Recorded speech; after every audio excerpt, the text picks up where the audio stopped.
ही लगते हैं जो आपकी जानकारी में पड़े हुए हैं, जैसे अचोनिति, अत उपधाया, ये सूत्र होंगे। और हम पढ़ाएंगे जो और नए सूत्रों को पढ़ाएंगे थोड़ा बहुत, ठीक है। तो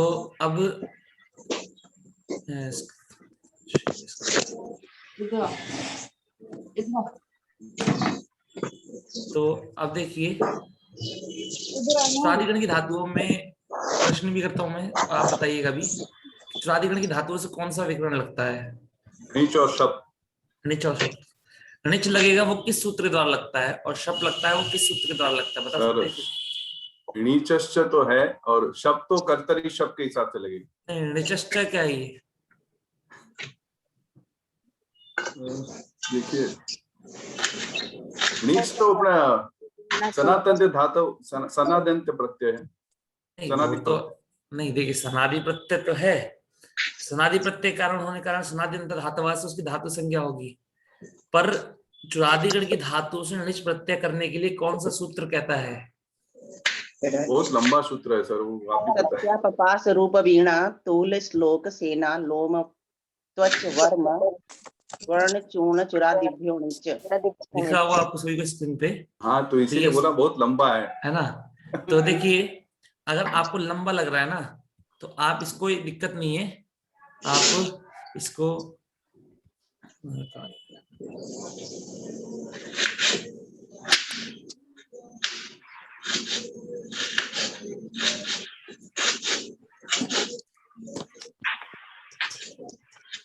मैं सर बाकी को सबको म्यूट कर देता हूँ। जी महोदय।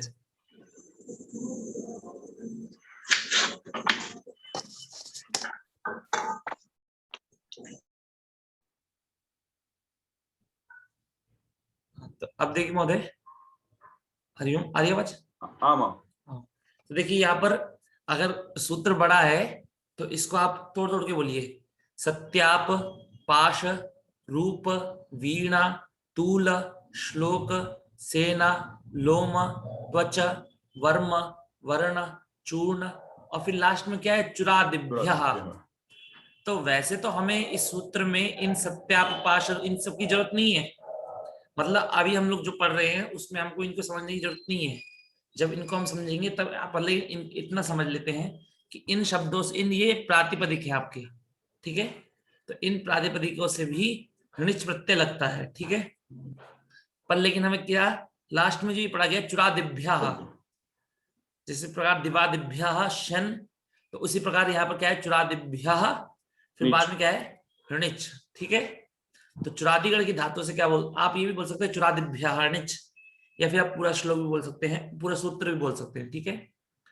अब देखिए, इस सूत्र ने णिच प्रत्यय कहा, तो यदि हमारी कोई भी धातु होगी भवादिगण की, तो उससे सबसे पहले क्या लगाना पड़ेगा हमको? धातु से णिच प्रत्यय लगाना पड़ेगा, ठीक है। अब कोई भी धातु हो, धातु प्लस अब क्या लगेगा? णिच लगेगा। अब णिच लगने के बाद में फिर दोबारा से उसकी क्या धातु संज्ञा होगी कि नहीं होगी? सनादन क्या धातु से होगी? धातु संज्ञा इसकी हो जाएगी, क्योंकि ये णिच प्रत्यय 12 धातु, 12 उसमें, ये जो 12 आपके सनादि प्रत्यय हैं इनके अंतर्गत पढ़ा गया है। तो अब जब णिच शब्द हो जाएगी तो फिर से दोबारा इससे क्या हो जाएगी? इसकी धातु संज्ञा होने के बाद दोबारा इससे कर्तरी शप से क्या हो जाएगा? इसको शप विकरण हो जाएगा। तो क्या हो गया? शप हो जाएगा। अब शप होने के बाद में जब शप हो जाएगा तो आपका अंग बन जाएगा। उसके बाद में क्या लगेंगे? आपके प्रत्यय लगेंगे, ठीक है। क्या लगेंगे? प्रत्यय। अब देखिए, सबसे पहले हम जो काम करेंगे, हम किस में करेंगे? धातु और णिच प्रत्यय में काम करेंगे। पहले धातु और णिच प्रत्यय के बीच में काम होगा, फिर णिच प्रत्यय लगा। जब णिच प्रत्यय लगाने के बाद हम जब सारा काम कर लेंगे, उसके बाद हम काम करेंगे, फिर जो बनेगा उसके बाद उसके और शब्द में काम करेंगे, और उसके बाद हम क्या करेंगे? फिर उसके और प्रत्यय में काम करेंगे। तो हमें इसमें माताजी लिख रही है पुस्तक में अपनी कि क्या करें? चुरादिगण के धातु रूप बनाने की विधि के 3 हिस्से हैं। पहला क्या है कि धातु प्लस णिच को जोड़कर निजंत बनाना। निजंत मतलब कि णिच प्रत्यय लग जाएगा तो णिच अंत में हो गया तो निजंत बन गया। फिर क्या करना है? निजंत धातु से शब्द विकर्ण को जोड़ना है, और जब शब्द विकर्ण को जोड़ के जब अंग बनेगा आपका, फिर अंग बनने के बाद आपको प्रत्यय जोड़ना है। तो आपने 3 कार्य समझ में आया आपको कैसे हुए, कि पहले धातु और निच को जोड़ना है, तो ये पहला कार्य हो गया। फिर दूसरा कार्य क्या होगा, फिर धातु और निच को जोड़ने के बाद जो बनेगा उसमें शब्द को जोड़ना है, ये दूसरा कार्य हो गया। और शब्द जोड़ने के बाद अंग बन जाएगा, तो उसके बाद में क्या करना है, फिर आपको प्रत्यय जोड़ना है, ये तीसरा कार्य हो गया। हमें 3 कार्य सीखने हैं। अब जो एक लास्ट वाला कार्य है प्रत्यय जोड़ना, वो आप सभी को बस मैंने सिखा रखा है कि क्या अंग आपका बनेगा जो अदंत ही बनेगा। तो उसमें आपको मैंने पूरा चार्ट बना रखा था, ये ऊपर जो दिखा रखा था मैंने, ये जो बनाया था गुहति गुहता ये सारा, ये कौन से सूत्र लगेंगे, यही सूत्र लगेंगे, ठीक है। तो आपको काफी लोगों ने बनाया भी होगा, इसको प्रयास भी करा होगा। अब देखिए, चलते हैं अब धातु को देखते हैं। तो सबसे पहले अजंत धातु आ रही है महोदय। कौन सी धातु आ रही है? अजंत। अजंत। अजंत धातु ये है आपकी, ये और एक चीज और बतानी थी, सूत्र कहता है कि चुरादिगण की धातुओं में स्वार्थ में निच प्रत्यय लगाया जाता है। निच प्रत्यय लगाने से ये सारे धातु निजंत हो जाते हैं। ये धातु निजंत होने से परस्मै पद और आत्मनेपद में कोई से भी प्रत्यय लगाए जा सकते हैं। मतलब कि इनसे जब हम प्रत्यय लगाएंगे तो ये निच प्रत्यय लगने के बाद ये धातु कैसे हो जाएंगी, हमारी उभयपदी हो जाएंगी, ठीक है। पर सभी धातु नहीं होती हैं, आगे चलकर इसके अपवाद भी मिलते हैं, ठीक है। पर आपको भी सामान्य क्या समझना है कि सूत्र है आपका निचश्च। निचश्च सूत्र क्या कहता है कि निच प्रत्यय लगने के बाद आप धातु से धातु उभयपदी हो जाएंगी। मतलब उससे परस्मै पद भी प्रत्यय लग सकते हैं और उभयपद के भी, मतलब आत्मनेपद के भी प्रत्यय लग सकते हैं। तो यहां पर एक बार सूत्र को देख लेते हैं।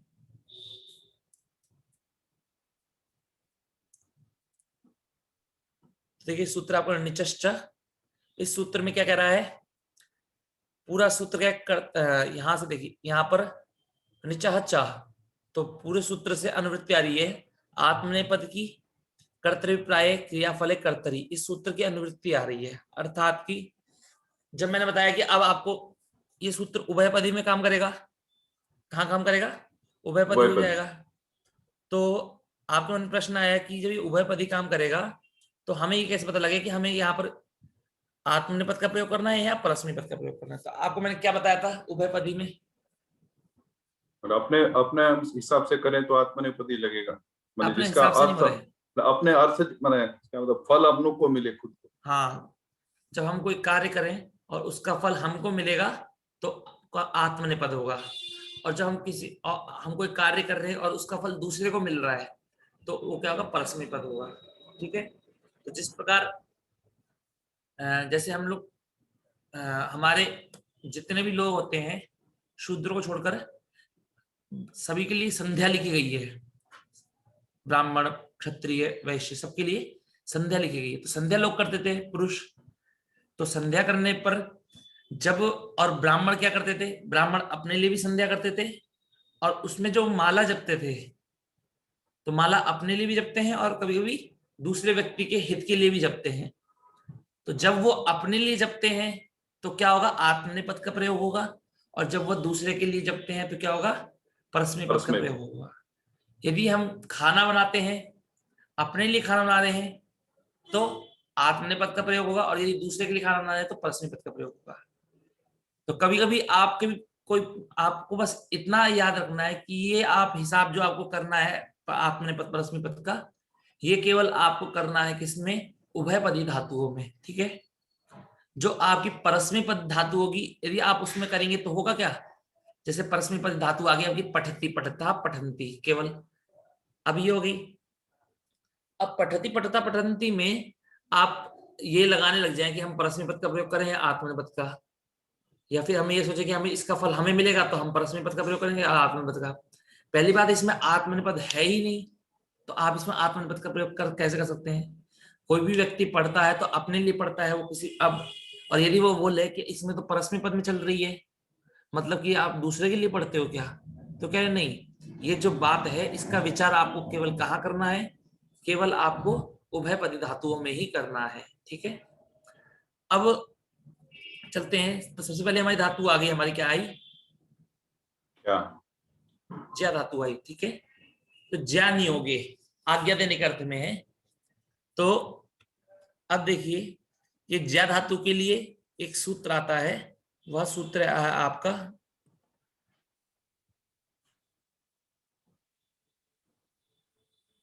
सूत्र आपको दिख रहा है, अर्ति री ब्ली री क्नु यी क्ष्माई याताम पुंगणौ। सूत्र क्या है आपका? अर्ति, मेरे साथ बोलिए थोड़ा थोड़ा करके, अर्ति अति ह्री री ब्ली ली री री क्नुयी क्नुयी क्ष्माई क्ष्माई आत मतलब क्ष्माई याताम क्ष्मायाताम ताम पुंगणौ। पुंगणौ। अब देखिए इसमें इस सूत्र में स्थानीय, आदेश और निमित्त कौन कौन कौन बता सकता है? पुक आदेश तो पुकामन हुआ, वो तो आदेश हो गया। हाँ पुक तो नीच- आगम, हाँ हाँ। पुक हो गया ये आपका पुकणों वाला। हाँ और नीच प्रत्यय परे होने पर आपका सप्तमी विभक्ति है तो हाँ। उसका वो निमित्त हो गया। हाँ। और बाकी सब जो धातु है, अब देखिए आपने महोदय हिंदी अर्थ से तो कह दिया, अब यदि हिंदी अर्थ नहीं होता तो कैसे कहते? जो ये नऊ है, ठीक है, तो यहाँ पर नी है, नी केवल नी है, निच नहीं है, नी है केवल। तो नी में क्या है? नी का जब आप विभक्ति में रूप चलाएंगे तो क्या बनता है? नी के हरि की तरह रूप चलेंगे तो सप्तमी में क्या बनता है? हरऊ। ऐसी इसी प्रकार नी में क्या बनेगा? नऊ बनेगा, ठीक है। तो नी के अंदर सप्तमी विभक्ति है तो नऊ हो गया, मतलब नी के परे होने पर, मतलब निच के परे होने पर। पुंग, ये पुक था पहले, क्या था पहले? पुक था, इसको पुंग हो गया क्योंकि बाद में ना है, इस कारण से। आगे सूत्र पढ़ेंगे कैसे होता है, क्यों होता है। तो पुक था, पुक में प्रथमा विभक्ति है, ठीक है, केवल पुक पढ़ा गया है। और ये जो अर्ति री ब्ली री क्नुई क्ष्मा यातम, इसमें षष्ठी विभक्ति है, ठीक है। तो षष्ठी का बहुवचन है, मतलब इन सभी धातुओं के स्थान पर को, इन सभी धातुओं को पुक आगम होता है। कब होता है? निच के परे होने पर, ठीक है। तो लोग अब देखिए, पुग लघु पद से जो पढ़े थे वो पु का ये हुआ अभी। हाँ अभी यहाँ पर उसका फायदा आपको यही मिलेगा, पर लेकिन दिक्कत क्या होती है कि अभी हम आपको चुरादीगण में नहीं मिलेगा। नहीं वो जस्ट पूछना, जो पुगन था, जो पुग तो था हाँ, वो पुक हम लोग प्रत्यय, पुग जब छोड़ हाँ, दिए थे तब। जब ये पुक प्रत्यय का आगम हो जाएगा तो पुक प्रत्यय अंत में लग जाएगा तो क्या बन जाएगा? आपका पुगंत बन जाएगा, ठीक है। तो अब देखिए कि अब हमने ज्ञा धातु ली, हमने ज्ञा धातु से हमने कौन सा प्रत्यय लगाया? निच प्रत्यय लगाया, ठीक है। तो अभी हम यहाँ पर ये इस प्रकार से इसी के नीचे लिखता हूं ताकि आपको पता लग सके कि धातु क्या है आपकी। जी हाँ। ज्ञा धातु है प्लस अवर्णिज प्रत्यय पर में था, ठीक है। तो अवर्णिज प्रत्यय के परे होने पर क्या हो गया? धातु को पुक का आगम हो गया। अब पुक में क्या आगम हुआ है? अब किसको हुआ है? किसको हुआ पुक का आगम? धातुओं को हुआ है, धातु को हुआ। तो अब ये धातु, अब ये आदि में बैठेगा धातु के कि अंतिम में बैठेगा? अच परे होने पर। वो तो मिथ, ये मिथ है क्या? मित भी नहीं है, एक बार कित भी नहीं है। कित आद्यंत तो टकी तो भी नहीं लगेगा। नहीं लगेगा ना, पुक है। हाँ हाँ कित है ना, टकी तो, हाँ टकी आजंत तो कित है, टिकितो, आजंत टिकितो और कित है तो बाद में लगेगा। तो बाद में लगेगा, अंत में लगेगा। अंत में लगेगा। तो आद्यंत टकित, आदि अंत, टित और कित। कित। तो आप ऐसे कर सकते हैं, टित आदि कित अंत, या फिर सूत्र के हिसाब से आदि अंतौ आद्यंतौ और टित कितौ, मतलब टकितौ है ना, ट का इतौ, तो टकितौ मतलब पहले ट मतलब आदि और का मतलब अंत। तो अंत में बैठेगा तो क्या हो गया? पुक हो गया, पा बचा, तो ज्ञाप हो गया आपका, ठीक है। अब ज्ञाप बनने के बाद में आपको क्या करना है? निच प्रत्यय लगाएंगी, तो निच में क्या बचता है? ही ई बचेगा निच में, किस किस सूत्र के द्वारा बचेगा, एक बार बता सकते हैं क्या? कि चुटु और हलंत्यम। चुटु और हलंत्यम, बिल्कुल सही महोदय, ठीक है। चुटु से किसकी संज्ञा होगी? अणा की। और चौकी हलंत्यम से, ठीक हलंत्यम। है। तो आपका ज्ञापी बन गया आपका, ठीक है। अब इसके बीच में अभी कोई क्या है, धातु आपकी हलंत है, ठीक है। अब धातु आपकी कैसे होगी? पुका आगम होने के बाद हलंत। अब हलंत अज- धातु होगी, तो आपको क्या करना है? कुछ नहीं करना है, आपको केवल जोड़ देना है उसमें, ठीक है। अभी जो जोड़ देना है, तो जोड़ दिया हमने, क्या बन गया आपका? ज्ञापी बन गया आपका। क्या बन गया? ज्ञापी। अब ज्ञापी बनने के बाद में अब धातु संज्ञा करेंगे कि नहीं करेंगे? इस सूत्र के द्वारा करेंगे धातु संज्ञा। सनादंत्या धातव। सनाद्यंता धातुवा से हमने धातु संज्ञा करी। धातु बनने के बाद हमने इसमें शप प्रत्यय लगाया। शप प्रत्यय लगाने के बाद अब शप में इत संज्ञा कर दी। अब जब हमने शप लगाया, जब हमने धातु संज्ञा करी, तो ये धातु हमारी कैसी होगी? इकारांत धातु हो गई।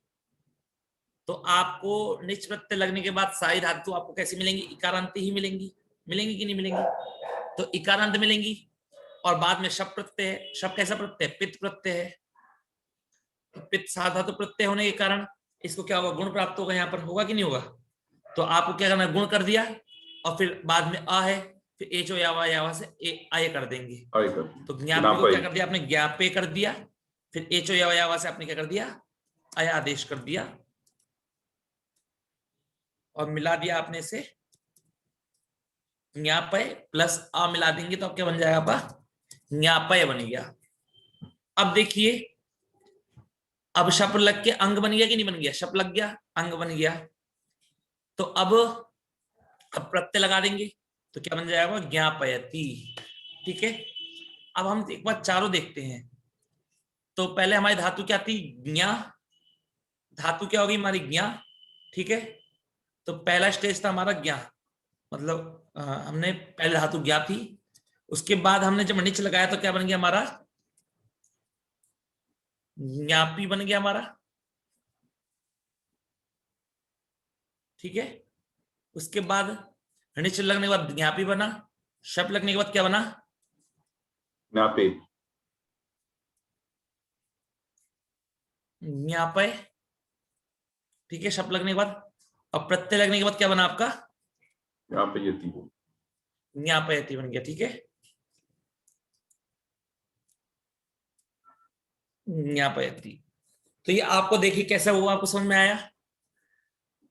आपको एक चीज बताना चाहता हूं कि धातु और निच में यदि कोई अंतर, अब आपको सूत्र पढ़ने हैं धातु और निच प्रत्यय लगाने के लिए, ठीक है। जब आप निच प्रत्यय लगा लेंगे तो आपकी सारी धातु कैसे मिलेंगी? आपको इकारांत ही मिलेंगी, नहीं मिलेंगी? जब निच प्रत्यय लग जाएगा सारी धातु में, तो सारी धातु आपको इकारांत ही मिलेंगी। और इकारांत होने के बाद में उसके बाद में शप प्रत्यय मिलेगा। तो आपको क्या करना है? शप में वही करना है, एक ही चीज, गुण करना है और उसको अयादेश कर देना है, ठीक है ना। तो आपको अब जैसे मतलब कि अब कोई भी धातु मिलेगी आपको, जैसे मतलब अब ज्ञापी, ज्ञापे, ज्ञापय, ज्ञापयति। एक बार मेरे साथ बोलेंगे, पहले गुण करके पहले पढ़ेंगे, इकारांत पढ़ेंगे पहले। कैसे पढ़ेंगे? ज्ञापी, ज्ञापी, फिर गुण करके ज्ञापे, ज्ञापे, फिर ज्ञापय, ज्ञापय, ज्ञापयति, ठीक है। चार, ज्ञापयति। हमने चार भागों में बोला, ज्ञापी, ज्ञापे, ज्ञापय, ज्ञापयति, ठीक है। तो अब चलते हैं, अगली धातु ले लेते हैं, ठीक है। तो पहले धातु और निच के बीच में हमें कार्य सीखना है, उसके बाद तो हमें जब निच लग जाएगा तो इकारांत बन जाएगा, तो हमको इसी प्रकार बोलना है, ठीक है। तो अब अगली धातु है हमारी च्यू धातु। च्यू सहने, हसने, च इति एके। तो च्यू धातु हंसने और सहना अर्थ में है, ठीक है। तो च्यू से हमने क्या बनाना है? च्यू से च्यावय बनेगा। च्यू से क्या बनेगा? च्यावय। अब कैसे बनेगा तो देखते हैं। तो च्यू धातु है हमारी। अब ये धातु हमारी कैसी धातु है? अजंत धातु है कि नहीं है? अब हमने इससे निच प्रत्यय लगाया, तो निच में नाक की संज्ञा हुई है, बचा ई, ठीक है। बचा क्या? ई बचा। अब ये जो ई प्रत्यय आपका कैसे पता है? प्रत्यय नित है, वो नित प्रत्यय है। अब आपने एक सूत्र पढ़ा होगा कि यहां पर वैसे ये आर्धातु प्रत्यय निच प्रत्यय है कि नहीं? आर्धातु प्रत्यय, आर्धातुक प्रत्यय आपका नीचे है कि नहीं है बताइए। जी जी तो नीचे आर्धातुक है तो यहाँ पर सार्वधातुक आर्धातुक से गुण प्राप्त होना चाहिए था, पर णित हो गया। तो जब भी णित होगा आपका ये तीन णित होगा तो सारी की सारी अजंत धातु के लिए सूत्र कौन सा लगता है? अचोय नीति। वृद्धि अचोय नीति से क्या होती है महोदय? वृद्धि अब च्यू को वृद्धि होगी तो क्या बनेगा? च्या च्या चौ। चौ चौ यू है ना, चौ ऊ है नहीं, तो औ। चौ चौ। चौ ऊ का औ होगा। हाँ ऊ का औ हो गया, अब चौ बन गया। चौ बनने के बाद में अब देखिए, अब बाद में स्वर है, बाद में स्वर है कि नहीं है महोदय? तो क्या करेंगे इसको फिर दोहरा, हमको क्या करना पड़ेगा इसको? एचो एचो एचो यावा यावा। तो हमको आव। क्या कर दिया हमने, ये बस हम अब क्या करें, औ के स्थान पे आव करेंगे। तो च प्लस आव, तो आपका क्या बन गया? चाबी बन गया आपका। ठीक है,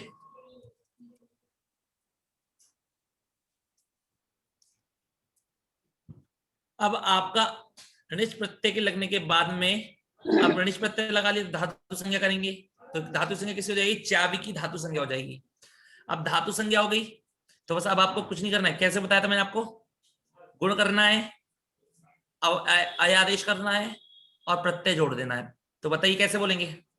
च्यावयति नहीं वो तो ठीक है, मैंने प्रक्रिया बताई अभी आपको एक। च्यू च्याबी च्यू च्यू चौ नहीं ऐसे नहीं, च्याबी मैंने आपको च्याबी च्यावय च्याबी। चावयति। अच्छा ठीक है, ऋणिज प्रत्यय लगने के बाद जब आप धातु बना लेंगे आपको तब उसके बाद से बोलना है। ठीक है, ठीक तो चावी, चावे, चावय, चावयति। समझ में आया? जैसे ज्ञापी, ज्ञापे, ज्ञापयति था, वैसे चावी, चावे, चावयति। ठीक है, ठीक अब चलते हैं आगे। इसका मतलब कि जितनी भी अजंत धातुओं होंगी उनको क्या होगा? वृद्धि होगी। और वृद्धि होने के बाद में यदि उसको एचो या यावा से अवादेश प्राप्त है तो करना है, या नहीं प्राप्त तो नहीं करना है। ठीक है, अब देखिए अगली धातु आई भू धातु। भुवो वकल कने चिंतने इत्येके। ठीक है, मिश्रित करना या विचार करने के अर्थ में। तो भाव बनता है ना, विचार करना, विचार करो, इसके लिए भावयति भावयति बनता है। ठीक है, अब देखिए भू धातु है, नीचे लगाएंगे तो क्या बनेगा? अब कोई भावी बता सकता है क्या? भावी नूतन माता जी आप बताइए। भू से भावी। नहीं, भावी तो बनेगा, हाँ पर लेकिन क्या कौन सा सूत्र लगा, फिर बाद में कौन सा सूत्र ने करके भावी बना लिया? पहले ऋच में ई शेष रहेगा, ई शेष रहेगा। तो वो दोनों जोड़ देंगे जब भू का भू का भू होगा। दीर्घ भू में जो- होगा, हाँ, वृद्धि होगी, वृद्धि। वृद्धि होगी। भू का सूत्र जो होगा। होती है अचोय नीति, अचोय नीति सूत्र के द्वारा वृद्धि होती है। वृद्धि हाँ। होने पर भू को क्या बना? भऊ। बहु, और बाद फिर में आव। आव आदेश हो जाएगा। जो है वायावन से आव, आव। आव और में जो- ई जोड़ दिया तो भावी, अब आपका जोड़ने पर पूरा जोड़ने पर आपका क्या बन जाता है? भावी। भावी बन जाता है आपका। ठीक है, हम्म। अब भावी बन गया, प्रत्यय निज प्रत्यय लग चुका है, धातु संज्ञा करनी पड़ेगी। सनातन का धातुवा से धातु संज्ञा कर ली। अब भावी भावी बन हो- गया तो अब बाद में शब्द लगेगा। तो मैंने आपको प्रक्रिया बताइए। तो भावी, भावय। भावे, भावय, भावयति। कैसे बोलिए एक बार फिर से बोलिए। भावी, भावे, भावय, भावयति। ठीक है ना? तो जैसे मतलब हम भावी में हमने शब्द लगाया तो गुण हो गया। किस सूत्र के द्वारा गुण होगा? सार्वधातु का धातु। हाँ, तो भावी में गुण हो जाएगा सार्वधातु का धातु के द्वारा। तो क्या बन जाएगा आपका? भावे, फिर एच या से भावय, और फिर आ जोड़ दे तो और फिर प्रत्यय जोड़ देंगे तो भावयति। ठीक है, ये अब- सारे सूत्र याद नहीं है अभी इसलिए। अब आप साधातु का धातु को याद रखिए। साधातु का धातु के हो अचोणति, धीरे धीरे करके सूत्र याद हो जाएंगे। अब लास्ट में धातु आई घ्री धातु। ठीक है, अब घ्री में भी वैसे ही होगा। ये भुआ भू धातु है, भुआदिगण की भी थी, और ये यहाँ भूरादिगण में हम लोग लेकिन- डिफरेंशिएट कैसे करेंगे? कौन सी धातु कौन सी है? हाँ महोदय, भू धातु है, आप करता है, ठीक है। आप कौन है? आप करता। बोलने वाले व्यक्ति हैं। अब आपने बोला सह भवति, वह होता है, ठीक है। अब आपने बोला सभावयति, सह भावयति। भावयति। अब आपने भावयति बोला तो इसका मतलब क्या हो जाएगा कि वह दूसरे के विचार ऊपर। करता है, वह विचार करता है ना। तो इसका मतलब क्या है कि धातु तो भू है पर उनके अर्थ अलग अलग है। धातु भू है, उनके अलग अलग अर्थ है और उनके रूप भी अलग अलग है। एक में भवती बनता है तो दूसरे में भावयति बन रहा है, भावयति। ठीक है। तो आपको रूप बोलने से पता लग जाएगा कि ये भावयति बोल रहा है, इसका मतलब कि चुरादिगण की धातु है, चुरादिगण। ठीक है ना। धन्यवाद। महोदय, हाँ जी, हाँ एक पूछना था, ये वृद्धि होगी बोला तो ऊ को औ और ए को ई को आई, हाँ ऐसा जी, होगा क्या? हाँ जी, हाँ जी। धन्यवाद। अब भावी हो गया तो आपको भावी भावे भावे कर लिया हमने, भावयति बना लिया। अब उसके बाद में चलते हैं घ्री धातु हमारी। घ्री धातु है, णिच का ई, ठीक है। अब क्या होगा महोदय? रमेश महोदय है क्या?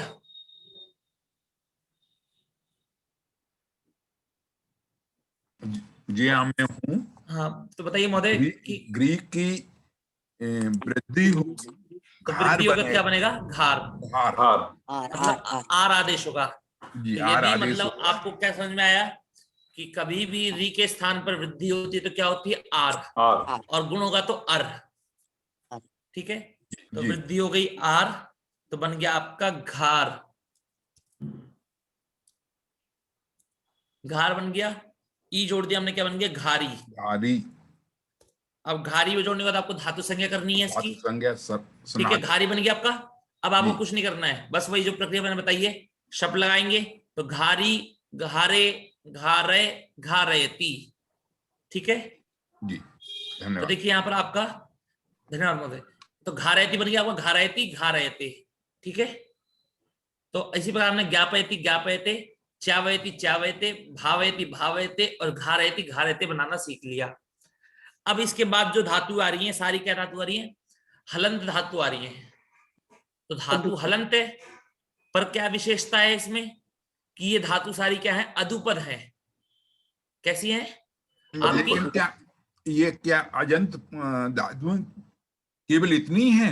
हाँ जी महोदय, केवल अजंत धातु इतनी है और कुछ धातु आएंगी वो आएंगी अदंत होंगी, उनके अंतिम में आ आएगा, पर आ तो है पर बाद में उस आ का भी लोप हो जाएगा, ठीक है। तो अजंत धातु आपकी इतनी ही है। 410 हैं इस वर्ग में, इस गण में। हाँ तो ये देखिए 410 धातुओं को बनाना सीख रहे हैं आप, याद रखिएगा। तो 410 धातुओं में आपकी इतनी अजंत धातुएं हैं। तो अब चलते हैं हम अधुपद धातुओं के लिए, ठीक है। धन्यवाद। तो अधुपद धातुओं में हलंत धातु है ये, पर लेकिन इनकी उपधा में ह्रस्व आ है। तो जिन धातुओं की उपधा में ह्रस्व आ होता है उन धातुओं को क्या कहते हैं? अधुपद। अधुपद, ठीक है। तो ये धातु आपकी अधुपद हो गई। अधुपद होने के कारण अब एक सूत्र पढ़ा था आपने उपधा के लिए, यदि उपधा में कभी ह्रस्व आ होता है या फिर मैंने आपको भेजा था अत उपधायाः, ठीक है। वृद्धि होगी। वो क्या करता है? वृद्धि करेगा। तो आ के स्थान पर वृद्धि क्या होगी? रा। अच्छा, अब ये अत उपधाया सूत्र का अर्थ क्या है? इसका निमित्त क्या है? वृद्धि। नहीं, निमित्त अच्छा वो तो आदेश हुआ। आदेश हो गया ना वो तो। लेट और कित। जी, लेट और कित लिट और कित, होने पर। यित और अनित, जी यित और अनित प्रत्यय के परे होने पर ये क्या करता है? आपको वृद्धि करता है। वृद्धि करता है, ठीक है।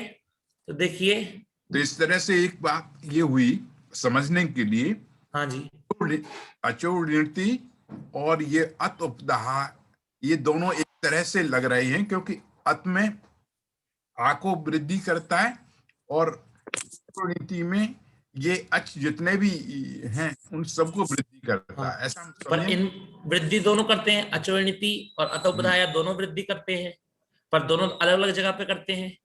कहाँ करते एक हैं? उपधा में करता है। एक उपधा में करता है और एक अंतिम में करता है। पर दोनों का निमित्त एक ही है। दोनों का जी। निमित्त क्या है?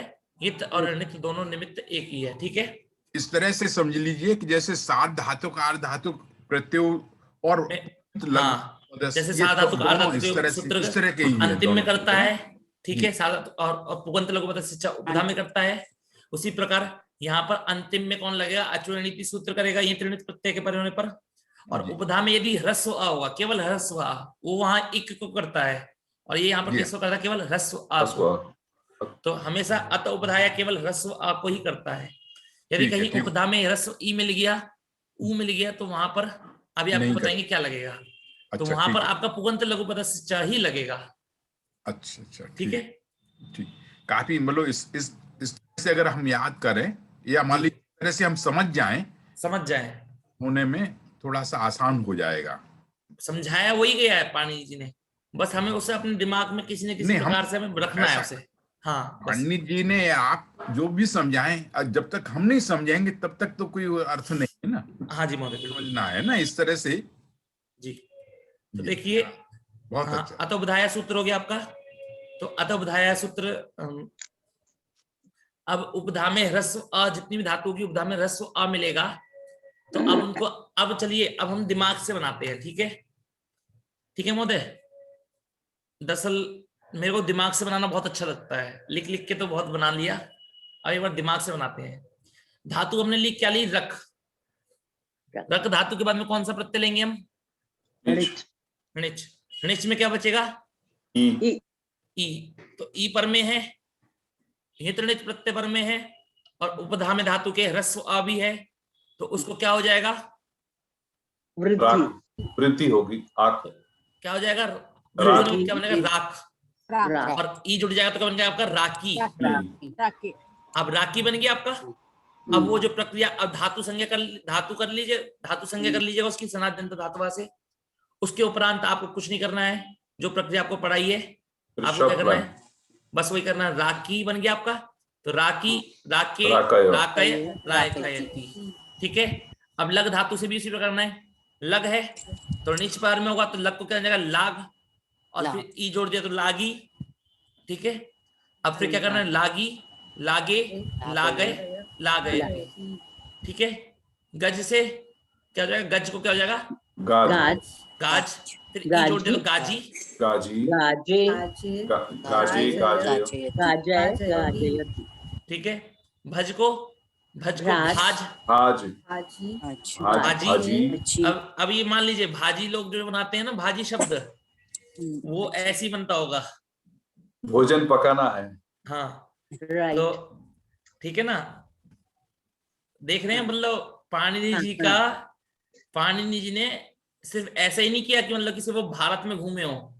धातु से संज्ञा बना दिए कुछ कुछ। हाँ, तो धातुओं से ही संज्ञा बनती है। दुनिया के जितने भी शब्द होते हैं वो धातुओं से ही बनते हैं। अलग अलग शब्द बनते हैं, अलग अलग शब्दों को अलग अलग के, अलग अलग प्रत्यय अलग अलग के।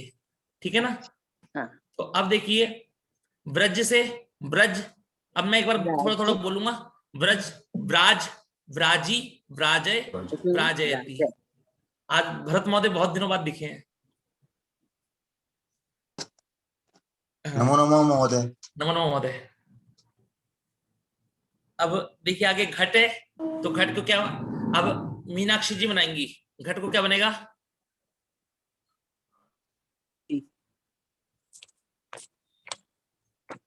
माइक ऑन कर लीजिए पहले। हाँ, तो घट, घटे, घटे, घाटय, घाटयति। तो पहले घट को घाट बनाना है आपको। घाट। ठीक है, और घाट बना लिया, तो घाट बनाने के बाद में क्या करना है आपको? घाट, और फिर उसके बाद घाटी, घाटे, घाटे, घाटेति। तो ऐसे भी कह सकते हैं, जो घाट शब्द बनता है आपका, तो वो इकट्ठा करने में अर्थ में, या मतलब स्नान करने के लिए स्नान घाट कहते हैं ना, स्नान घाट, मतलब स्नान के लिए जहाँ इकट्ठे होते हैं वो घाट हो गया ऐसे करके। ठीक है, अब उसी बात चट से चाट, चाटी, चाटे, चाटयति, ऐसी प्रकार सब आपको बना लेंगे। ठीक है ना, आपको बना लेने हैं। तो जितनी भी आपकी अधुपद धातुएं हैं, तो बद, बाद, बादी, बादयति। ठीक है, अम को आम, आमी, आमे, आमय, आमयति। समझ में आ रहा है आपको? आम दीर्घ कर लिया तो वृद्धि कर ली, किससे? अतोपधाया से वृद्धि कर दी तो आम, नेक्स्ट प्रत्यय जोड़ दिया तो आमी, धातु संज्ञा करने के बाद आमी, आमे, आमय, आमयति। आप देखेंगे ना चर धातु से क्या बनेगा? चर से चर, चार, चारी, चारे, चारे, चारयति। ठीक है, आप सभी को बनाने आ रहे होंगे। अब चलते हैं हम धातु, अब इसके बाद। अच्छा, मैं इसमें ये पूछना चाहूंगा कि जी महोदय, कुछ परस्मयी पद है, कुछ आत्मनेय पद है, तो ऐसा कोई इस तरह का है जिससे हम पहचान सकें? क्या इनके अर्थ को जानकारी तभी मतलब क्या? हाँ महोदय, ये क्या मतलब आपको मतलब ये परस्मय पद आत्मनेय पद, अभी तक जो आपने पढ़ी सारी परस्मय पद और आत्मनेय पद में है आपकी। जी ठीक है, और आपको बस यही है, इनका अर्थ जब आपको याद होगा, जैसे तड़ आघाते, तो तड़ आघाते मतलब कि मारना। जब कोई व्यक्ति अपने आप को मारता है तो ताड़यति, वो तो क्या कहते हैं? ताड़यते। दूसरों को मारते हैं। और जब दूसरों को मारते हैं तो ताड़यति। ठीक है ना, तो ताड़यति मतलब ये इसी प्रकार आपको समझना है। पालन करता है, लाड़ करना, इसी प्रकार आंख मूंदना, ऐसे। ठीक है ना, मतलब कुछ शब्दों के होते हैं पर धातुओं के अनेक अर्थ होते हैं, धातुओं के अनेक अर्थ होते हैं, पर लेकिन धातु पाठ में आपको जो अर्थ दिखाया गया है वो सामान्यतः एक अर्थ दिखाया जाता है, मोटा मोटा वाला, उसका ज्यादा प्रयोग होता है। ठीक है महोदय, अब देखिए, मतलब इनके अर्थ भी याद करने पड़ेंगे तभी ये।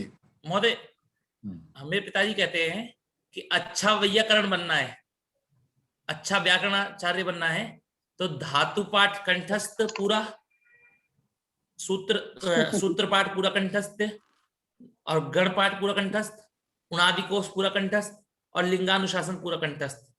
ये तो कंठस्थ करने के विषय हो गए आपके। और यदि ऐसा बनना है, ऐसा व्याकरणाचार्य बनना है जो मतलब कि पूरा कुछ भी पूछो तो बता सके, उसके बाद समझने के लिए तो अलग है, पर याद करने के लिए ये इतनी चीजें हैं। ठीक है, तो आपको थोड़ा थोड़ा, आपको क्या है कि आपको तो अब थोड़ा थोड़ा व्यवहार में लाना है, तो आपको थोड़ा थोड़ा धीरे धीरे करके आप पढ़ते जाएंगे ना, कुछ धातु देखते जाएंगे, तो आपको जो उपयोगी धातु होंगी वो आपको समझ में आ जाएगी। ठीक है, अब चलते हैं ज्ञप धातु से। अब ये देखिए, अब कुछ धातु, इन अधुपद धातुओं में कुछ धातु ऐसी आई जिनको एक सूत्र लगता है उसमें। ठीक है, तो धातु कौन सी? जप, यम, चाह, रह, बल। ठीक है, तो ये धातुएं आपकी, ये 5 धातुएं आपकी कैसी हैं? इन धातुओं को पहले, ये सारी धातु आपकी अधुपद है कि नहीं है? हाँ, एक धातु आपकी अधुपद नहीं है। ठीक है, ची चहने वाली, ची नहीं, हाँ वो नहीं। ठीक है, तो ये थोड़ा सा मेरे को ये पता नहीं लगता, पर लेकिन यदि 5 धातु हैं आपकी, एक मिनट देखता हूं मैं, ये 5 ही धातुएं आपकी लिखा है इसमें कि जप, यम, चाह, रहा, बल और चिज्री। आप इस प्रकार याद कर लीजिएगा। ठीक है, जप, यम, चाह, रहा, बल और चिज्री। ठीक है, तो ये धातु आपकी कैसी हो जाएंगी? आपकी ये धातुओं की, इन धातुओं को, ये ज्ञपादि धातु हैं। कैसे धातु हैं? ज्ञपादि। ज्ञपादि नाम कैसे पढ़ा महोदय? जप धातु पहले है इसीलिए। हाँ, ज्ञपाद जप आदि पहले, तो ज्ञप आदि, जिस ज्ञप आदि में है जिसके ऐसी धातु क्या हो जाएंगी? ज्ञपादि। तो इन धातुओं को क्या होता है, ये 7 धातु आपको याद कर लेनी है। इन धातुओं को आपको क्या करना है? ह्रस्व करना है। ठीक है, इन धातुओं को क्या करना है? इनकी उपधा में, इनकी उपधा को ह्रस्व करना है। तो अब जप धातु से आपने णिच लगाया। ठीक है, णिच लगाया। अब णिच लगाने के बाद में आपने क्या करा है? इसको ज्ञाप बना लिया। ठीक है, अब ज्ञाप बनाने के बाद में आपको क्या कर देना है? फिर दोबारा मिताम ह्रस्व से ह्रस्व कर देना है, तो ज्ञप हो गया, और ई लगा दिया ज्ञपी, और फिर ज्ञपे, ज्ञपय, ज्ञपयति। अगर ह्रस्व नहीं होता तो क्या बन जाता? ज्ञापयति। और आपने ह्रस्व कर दिया तो क्या बन जाएगा? ज्ञपयति, और कुछ लोग ज्ञपयति। ठीक है, समझ में आया आपको? ह्रस्व किससे करना था? सूत्र मिताम ह्रस्व से, मिताम ह्रस्व। अच्छा अच्छा, ठीक है, ठीक है। तो ये कहता है कि इन धातुओं को क्या हो जाएगा? इन धातुओं, ये मित धातु कहलाती है, इन धातुओं को की उपधाम को ह्रस्व करना है। ठीक है, तो इन आपने इन चारों अब यम को हमने दी, अब यम को करा। ये मित मित किस निमित्त से कही जाती है? मित, एक मिनट देखते हैं मुझे। इनकी इनकी संज्ञा एक बार कोई करता होगा सूत्र। मित धातु हो सकता है, एक बार जपाल धातु, एक तो नान्य मितो है तो करके सूत्र है ना, ये धातु मित कहलाती हैं। तो अभी आप देख लीजिए, इन धातुओं का नाम मित रख दिया है। और किस सूत्र के द्वारा होता है मैं आपको एक बार देख के बता दूंगा, ठीक है? ठीक ठीक। महोदय तो ये घटादेयो नान्य मित, है तो मितो, महोदय घटादेयो मित सूत्र से होते हैं। घटादेयो मितः, ये सूत्र आपका? हाँ, ये धातु पाठ में आता है, अंतर्गण का लेकिन इसमें सूत्र है। घट धातु कहाँ आई? एक मिनट, अंतर्गण है घटादि। अंतर्गण, तो चलिए मैं देख लूंगा, देख के बता दूंगा आपको। गण सूत्र है। ये गण सूत्र है, तो गण सूत्र से हो गए, ठीक है? हाँ, तो अब देखिए, इन धातु को जब आप करेंगे तो कहाँ गए, यहाँ आ गए ना हम, कहाँ गए?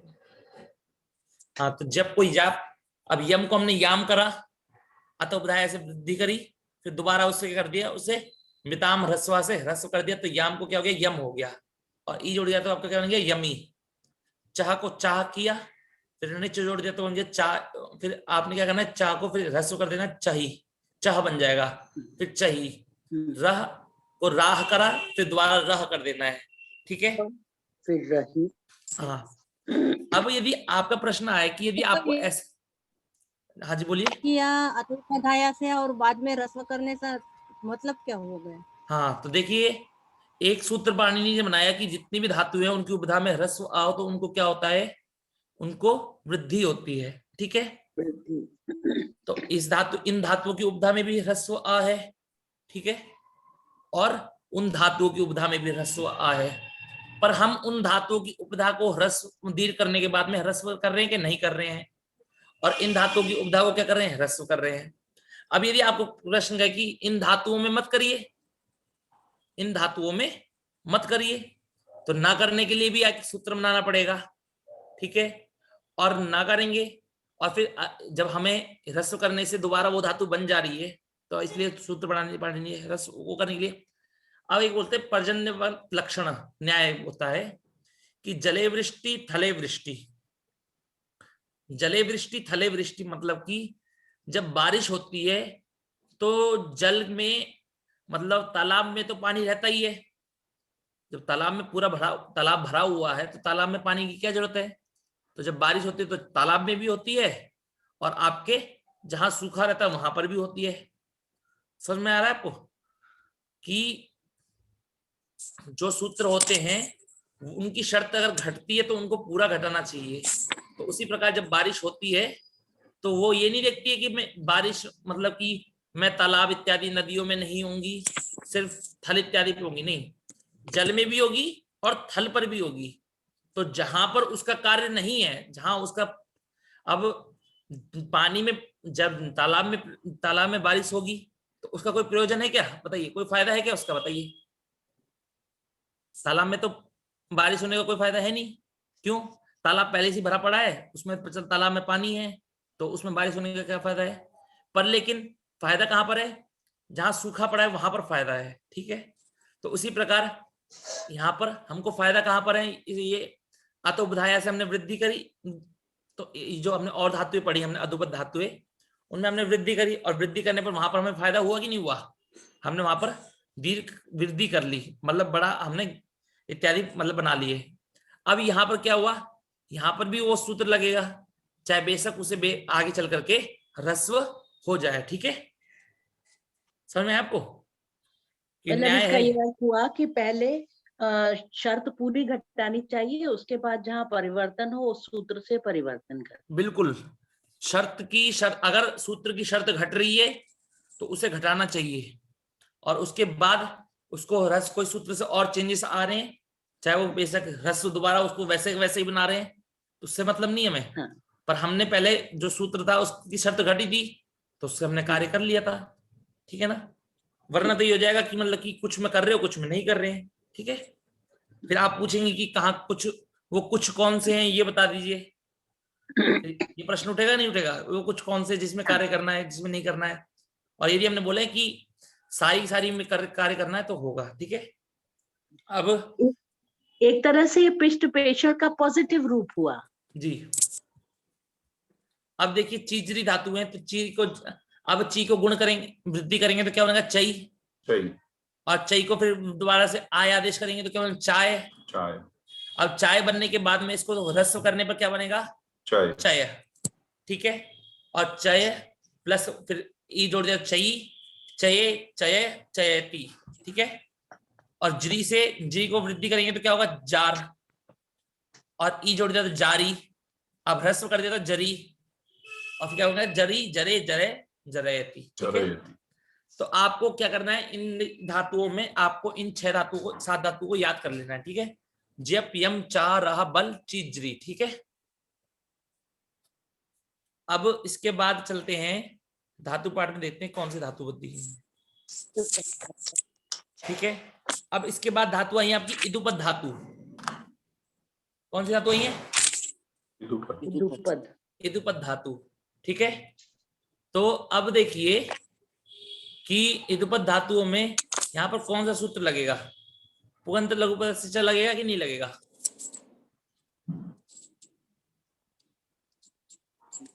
बताइए। हाँ, लगना चाहिए, लगना चाहिए को, हाँ। क्यों, प्राप्त, क्योंकि प्राप्त है। क्या शर्त है। घटती, शर्त है कि नहीं है, जी। शर्त क्या थी कि साधातु और आर्धातु प्रत्यय के पर होने पर गुण वृद्धि होती है। ठीक है, मतलब गुण होता है। उपधा में गंध अगर हो तो, उपधा में लघु इक हो तो हो जाएगी, लघु इक हो। अब यहाँ पर उपधा में लघु इक है और बाद में साधातु आर्धातु प्रत्यय है। निच प्रत्यय कैसा प्रत्यय आपका, आर्धातु प्रत्यय है, तो शर्त घट रही है। और इसको मना करने के लिए कोई सूत्र है कि नहीं है, कोई पढ़ाया कि मैंने, उपधा में यदि इक हो तो उसको गुण नहीं होगा, कोई सूत्र पढ़ाया क्या, नहीं पढ़ाया मैंने।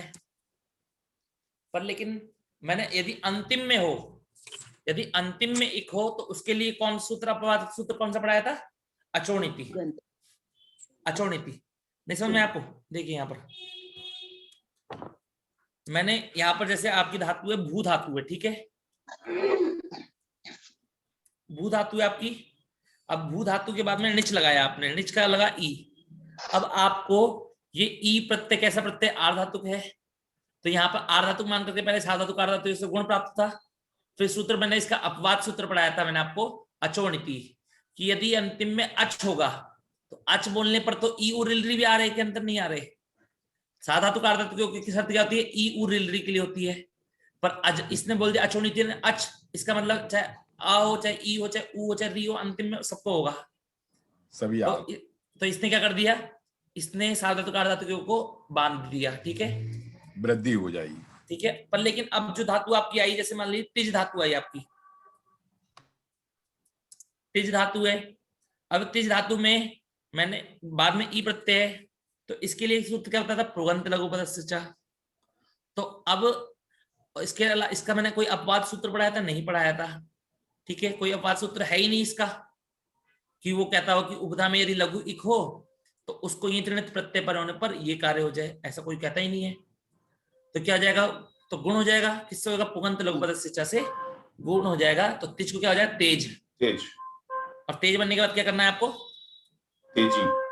तेज, तेजी बनाइए। अब तेज, तेज, तेजी, तेजे, धातु संज्ञा कर ली, तेजी, तेजे, तेजय, तेजयति।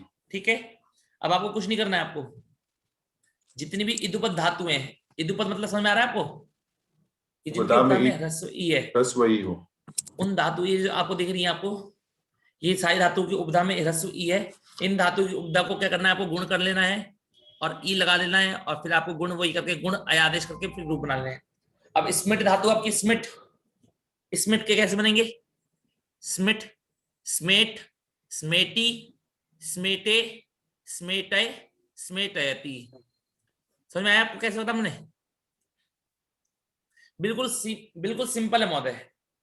स्मिट धातु है और स्मिट के बाद में निष्ठ प्रत्यय आपका ई, तो अब ई बाद में है, तो इस ई बाद में है तो हमने स्मिट को क्या कर लिया, स्मेट कर लिया। स्मेट करने के बाद हमने ई प्रत्यय जोड़ दिया, तो इसका बन गया हमारा स्मेटी। बना नहीं बना, स्मेटी, स्मेटी। अब धातु संज्ञा कर ली, धातु संज्ञा का स्मेटी बना था, स्मेटी धातु बन गई।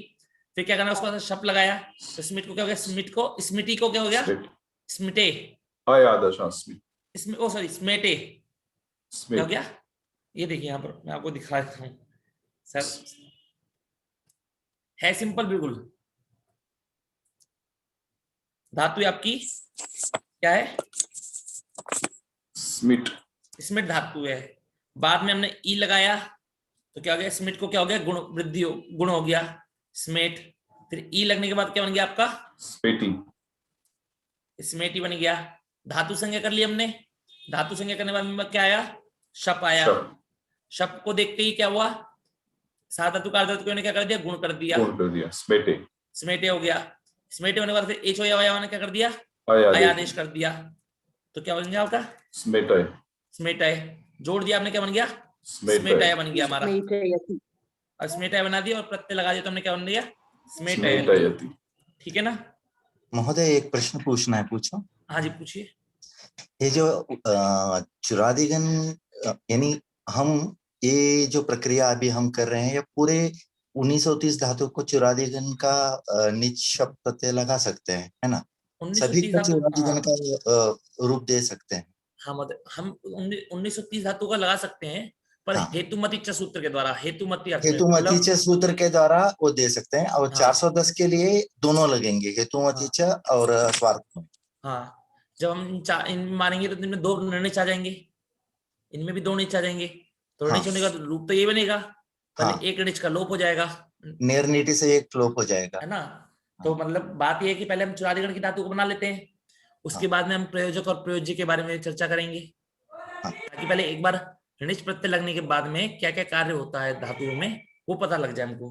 कि इदुपद धातु होगी तो उसको गुण करना है केवल, अदुपद होगी तो वृद्धि करनी है, और अजंत होगी तो उसको वृद्धि करनी है। किससे करनी है, अजंत होगी तो अचोणिति से, ठीक है ना। तो इन चीजों को हम कुछ समान चीजों को समझ रहे हैं। अब उदुपद होगी तो उदुपद को क्या करना है आपको, मुछ है, तो आप में से कौन बना सकता है, दक्षा बहन जी बना सकती हैं, मुछ धातु है आपकी। माइक ऑन करके बोलिए, माइक ऑन करके बोलिए माता जी।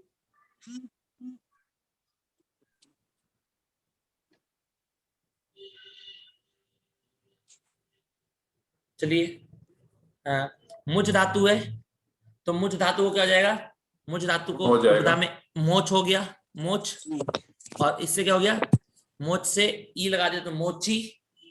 फिर दोबारा शब्द धातु संज्ञा कर ली, मोची के बाद में मोचे, मोचय और मोचयति, ठीक है।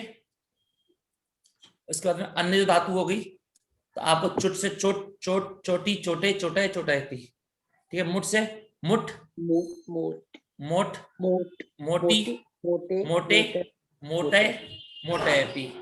स्फुट से स्फुट, फुट, स्फोट, स्फोट, स्फोटी, स्फोटे, स्फोटयति। ठीक है। इसी प्रकार आपको साई उकारांत धातु बना लेना है। अब धातु आ गई आपकी ऋतुपद धातु, तो जिनकी उपधा में क्या हो, रस्व हो। तो आपको क्या करना है, उनको गुण करेंगे तो क्या होगा, पृथ को क्या हो जाएगा, पृथ को क्या हो जाएगा, पर्थ, और आगे हो गया पृथ को क्या हो गया, पर्थ। पर्थ होने में पर्थ ई लगा दे तो पर्थी, पर्थे, पर्थय, पर्थयति, ठीक है ना। एक बार लिख के दिखा देता हूं। धातु है आपकी पृथ, ठीक है। इसके बाद में ई आया तो क्या हो गया, पृथ, ई को क्या हो गया, अर हो गया, तो क्या होंगे आपका पर्थ, पर्थ। अब ई लगाया तो हमने पर्थी, अब फिर धातु संज्ञा कर ली, सनातन धातु संज्ञा होगी। अब पर्थी बनने के बाद हमने शप लगाया, तो शप लगाने के बाद क्या होना, ई को, इसको ई को गुण हो गया, पर्थे, फिर दोबारा फिर पर्थय, पर्थय और जोड़ दिया तो क्या बन गया, पर्थय, और फिर टी प्रत्यय लगाया तो पर्थयति। समझ में आपको, तो देखिए लिखा है ना, पर्थयति। अब देखिए धातु आ गई आपकी, कृप धातु आ गई, ठीक है। तो कृप धातु के लिए एक सूत्र पढ़ाया था मैंने, सूत्र याद आ रहा है किसी को, कृपो रोलह, कृपरोला से कल्प हो जाए। तो देखिए क्रिपोरोला सूत्र क्या कहता है?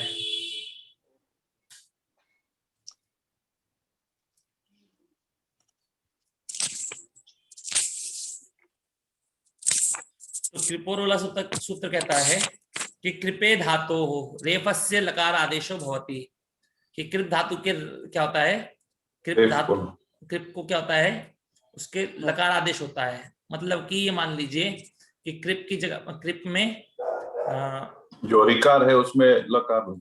हाँ, तो ऐसा ना अगर मान करके मान लीजिए, केवल आपने इतना मान लीजिए कि कृप में जो री है ना उसकी जगह री आदेश हो जाएगा। ठीक है, कृप के इसमें क्या है ना, थोड़ा बहुत ही अंदर मतलब एक वो पढ़ाया जाता है, वैसे करके हार्ड पढ़ाया जाता है, पर इसको बाद में अर्थ पढ़ाने के बाद अर्थ इतना ही निकलता है। केवल इतना मान लीजिए कि कृप में री है। ठीक है, अब आप इसको री के स्थान पे आप क्या मान लीजिए, री की जगह ली स्वर है आपका। क्या स्वर है? री स्वर है। हाँ री, ये री आपका स्वर है। ठीक है, अब उपधा में आपको री मिल गया और बाद में ई है, तो अब आपको क्या करना है, ये जो री के स्थान पे री किससे हुआ? क्रिपोरोला से। ठीक है, तो री के स्थान पे री हो गया। अब पुगंध लघु पद से लगाएंगे कि नहीं लगाएंगे? हाँ, पुगंत लघु पद से हो जाएगा। तो री के स्थान पे क्या हो जाएगा? कल्प। अल। कल्प, कल्पी, कल्पे, कल्पय, कल्पयति। बिल्कुल।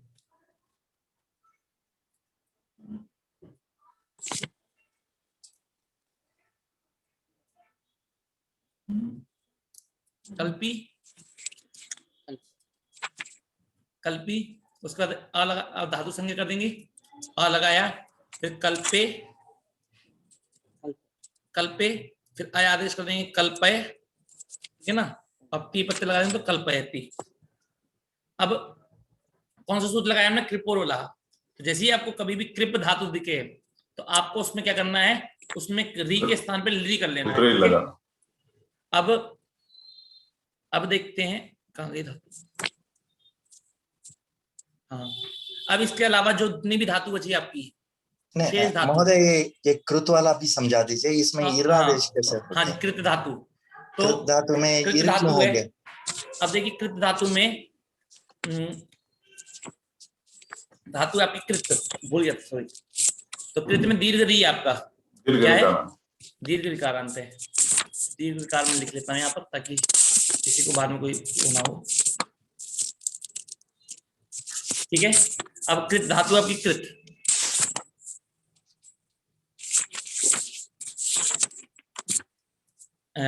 नेहा मान लीजिए, आप अपना माइक बंद कर लीजिए।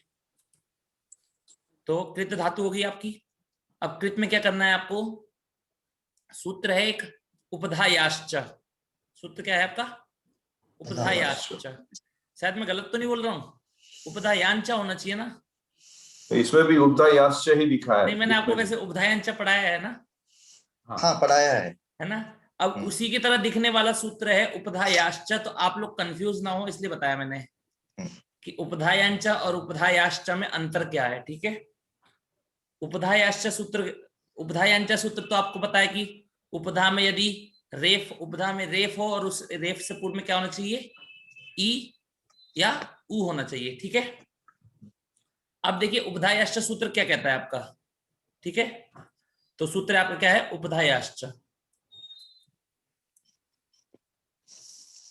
उपधायाश्च सूत्र कहता है आपका कि धातो उपधायाः रीत इत, मतलब धातु की उपधा में यदि आपको री मिले तो उसको क्या करना है? आपको इर आदेश करना है। इर मतलब री के स्थान पे ई करने के लिए बोलेंगे, तो री के स्थान पे ई करने के लिए तो क्या हो जाएगा? इर होगा कि नहीं होगा बताइए? जब भी रपर से होगा। हाँ, उरन रपरा से रा आ जाएगा। क्यों? क्योंकि जब भी री के स्थान पे आप अ ई उ बिठाएंगे तो उसमें साथ में रा भी आकर के बैठेगा।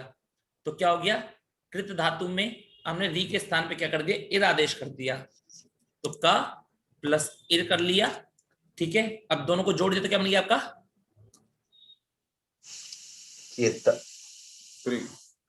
किर्त बन गया आपका, ठीक है। अब किर्त बन गया आपका।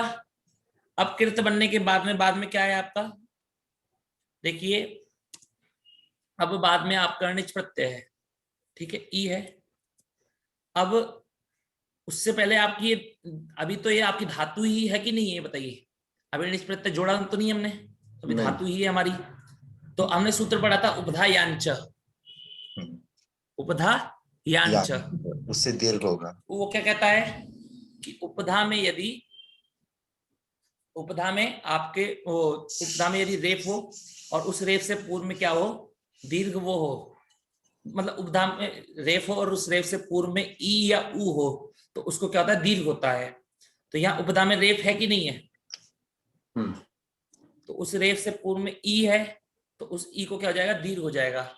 और ये मैंने सूत्र आपको सत्वारी 4 कार्य में पढ़ाया गया था, याद रखिएगा। 4 कार्य। हाँ हाँ, तो किशोर महोदय आपका कुछ प्रश्न है तो आप पूछिए। वो मुझे क्रुप का नहीं समझा, रू का रू बनाया, उसके बाद उपदा करके कल्प कैसे बना वो नहीं समझा। तो देखिए अभी आपको समझाता हूँ, ठीक है। अब कीर्त बन गया आपका, कैसे बना कीर्त, पहले आपने इर का आदेश कर दिया और फिर आपने क्या दीर्घ कर दिया, कीर्त बन गया। फिर ई जोड़ देंगे तो क्या बन जाएगा आपका, कीर्ति, ठीक है, कीर्ति बन गया आपका। फिर कीर्ते, कीर्तय, कीर्तयति बन गया आपका, ठीक है। देखिए यहाँ पर रूप दिख रहा होगा आपको, क्या, कीर्तयति, ठीक है। अब कीर्ति, आपने जो कीर्ति शब्द सुना है ना कभी, कीर्ति भाई इसकी तो बहुत कीर्ति है, ये कीर्ति फैल रही है, तो कीर्ति के मतलब प्रसिद्ध करना, तो कीर्ति शब्द भी इसी से ही बनता है, ठीक है। उसमें दूसरा प्रत्यय लगता है, ठीक है। अब देखिए बात हुई, कुछ नहीं करना है आपको, बहुत अच्छे से समझाता हूं। पहले कृप धातु है आपकी, ठीक है। कृप धातु, इसमें इर क्यों नहीं हुआ, किसमें, तो री है ना। हाँ तो देखिए, हाँ कृप में भी री है, बिल्कुल अच्छा प्रश्न है। पर आपका प्रश्न आप खुद दें, उत्तर खुद देंगी। यहाँ देखिए यहाँ पर क्या लिखा है, धातोः उपधायाः रीतः, मतलब कि दीर्घ रिकार। यदि धातु की उपधा में दीर्घ रिकार होगा तो ही उसके स्थान पे इरादेश होगा। जी जी, धन्यवाद। अब कृप धातु को अनुपूर्वी क्रम से करके रखेंगे क्या, बताइए क्या होगा अनुपूर्वी क्रम, क री पा, क री पा। तो बस आपको कुछ नहीं करना है, जितना मैं अर्थ बता रहा हूँ आपको उतना अर्थ याद रखिएगा। किसी पुस्तक में क्या लिखा हो ना, आपको शास्त्र का पूर्णतः अध्ययन नहीं करना है, पर आप केवल इतना मान लीजिए कि री के स्थान पे आपको क्या कर देना है, री आपका स्वर है, उस री स्वर की जगह पे आपको री कर लेना है। वहां तक समझा, ठीक है, री कर लिया आपने। अब री करने के बाद में री आपका स्वर है कि नहीं है, है। अब उपधा में क्या बोलते हैं, लघु इक को गुण होता है। तो लघु इक में क्या क्या आता है, इक में ई उ रिल री, इक प्रत्याहार में आपके कौन कौन से वर्ण आते हैं महोदय, ई उ रिल री, ई उ रिल री आते हैं, ठीक है किशोर महोदय। तो री आपका उपधा में आया है, जो ये आपका स्वर है, और ये क्या है, उपधा में, आप उपधा में है, तो क्या हो जाएगा, इसको क्या हो जाएगा आपका गुण हो जाएगा, गुण हो जाएगा। अब री के स्थान पे गुण होगा तो क्या होगा बताइए, अल हो जाएगा, अल आदेश होगा। तो अल आदेश कर दिया हमने री के स्थान पे। ठीक है, क्लियर हो गया, क्लियर हो गया। अब जोड़ देंगे तो क्या बन गया महोदय, कल। ठीक है, क्लियर हो गया, ठीक है महोदय। वो अल वाला मैंने मिस किया था। हाँ, अब कीर्तयति बन गया। अब आपको कुछ नहीं करना है, शेष धातु आपकी जितनी भी है ना, अब शेष धातु आपकी जितनी भी है आपको ये दिख रही है, आपको अर्क हो चाहे चर्क हो चाहे कुछ भी हो, शेष धातुओं में आपको क्या करना है। अब ये देखिए शेष धातु कैसे हैं, ये शेष धातु का मतलब क्या है, किसे कहते हैं शेष धातु, तो शेष धातु का मतलब ये है, शेष धातु हम उनको कहते हैं जैसे कि मतलब जो धातु आपकी अजंत ना हो, अदुपद ना हो, इदुपद ना हो, उदुपद ना हो और ऋदुपद ना हो। क्या हो, अदुपद ना हो, इदुपद, उदुपद और ऋदुपद ना हो, उनके अलावा जितनी धातु आपकी क्या होती है, सारी की सारी शेष होती हैं। अदंत भी ना हो, अदंत महोदय अजंत में आ जाएगा, अजंत में बोल दिया ना मैंने। हाँ, तो आपकी देखिए धातु आपकी इनके अलावा आ गई, तो ये धातु आपकी इसकी उपधा में र है, ठीक है। उपधा में क्या है? र। तो ये है कि नहीं है? उपधा में ई उ रिल री है क्या? नहीं है। मतलब इदुपद उदुपद ऋदुपद नहीं है, तो ये आपकी धातु कैसे? शेष धातु है। इन शेष धातु में आपको कुछ नहीं करना है, आपको प्रत्यय जोड़ना है। क्या प्रत्यय जोड़ना है? ई। अर्क में जोड़ेंगे तो ई क्या बनेगा? अर्की। रूप चला दीजिए इसकी।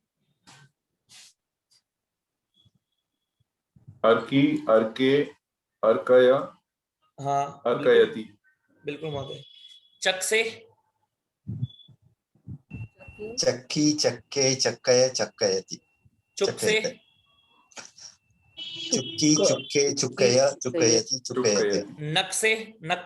नक्की, नक्के, नक्के, नक्के, नक्कयति। हम लोग अभी मतलब जो कहते हैं नक्की नक्की, पता नहीं कुछ मतलब बचपन में कहते थे, तो वो सारे शब्द इससे बने हैं।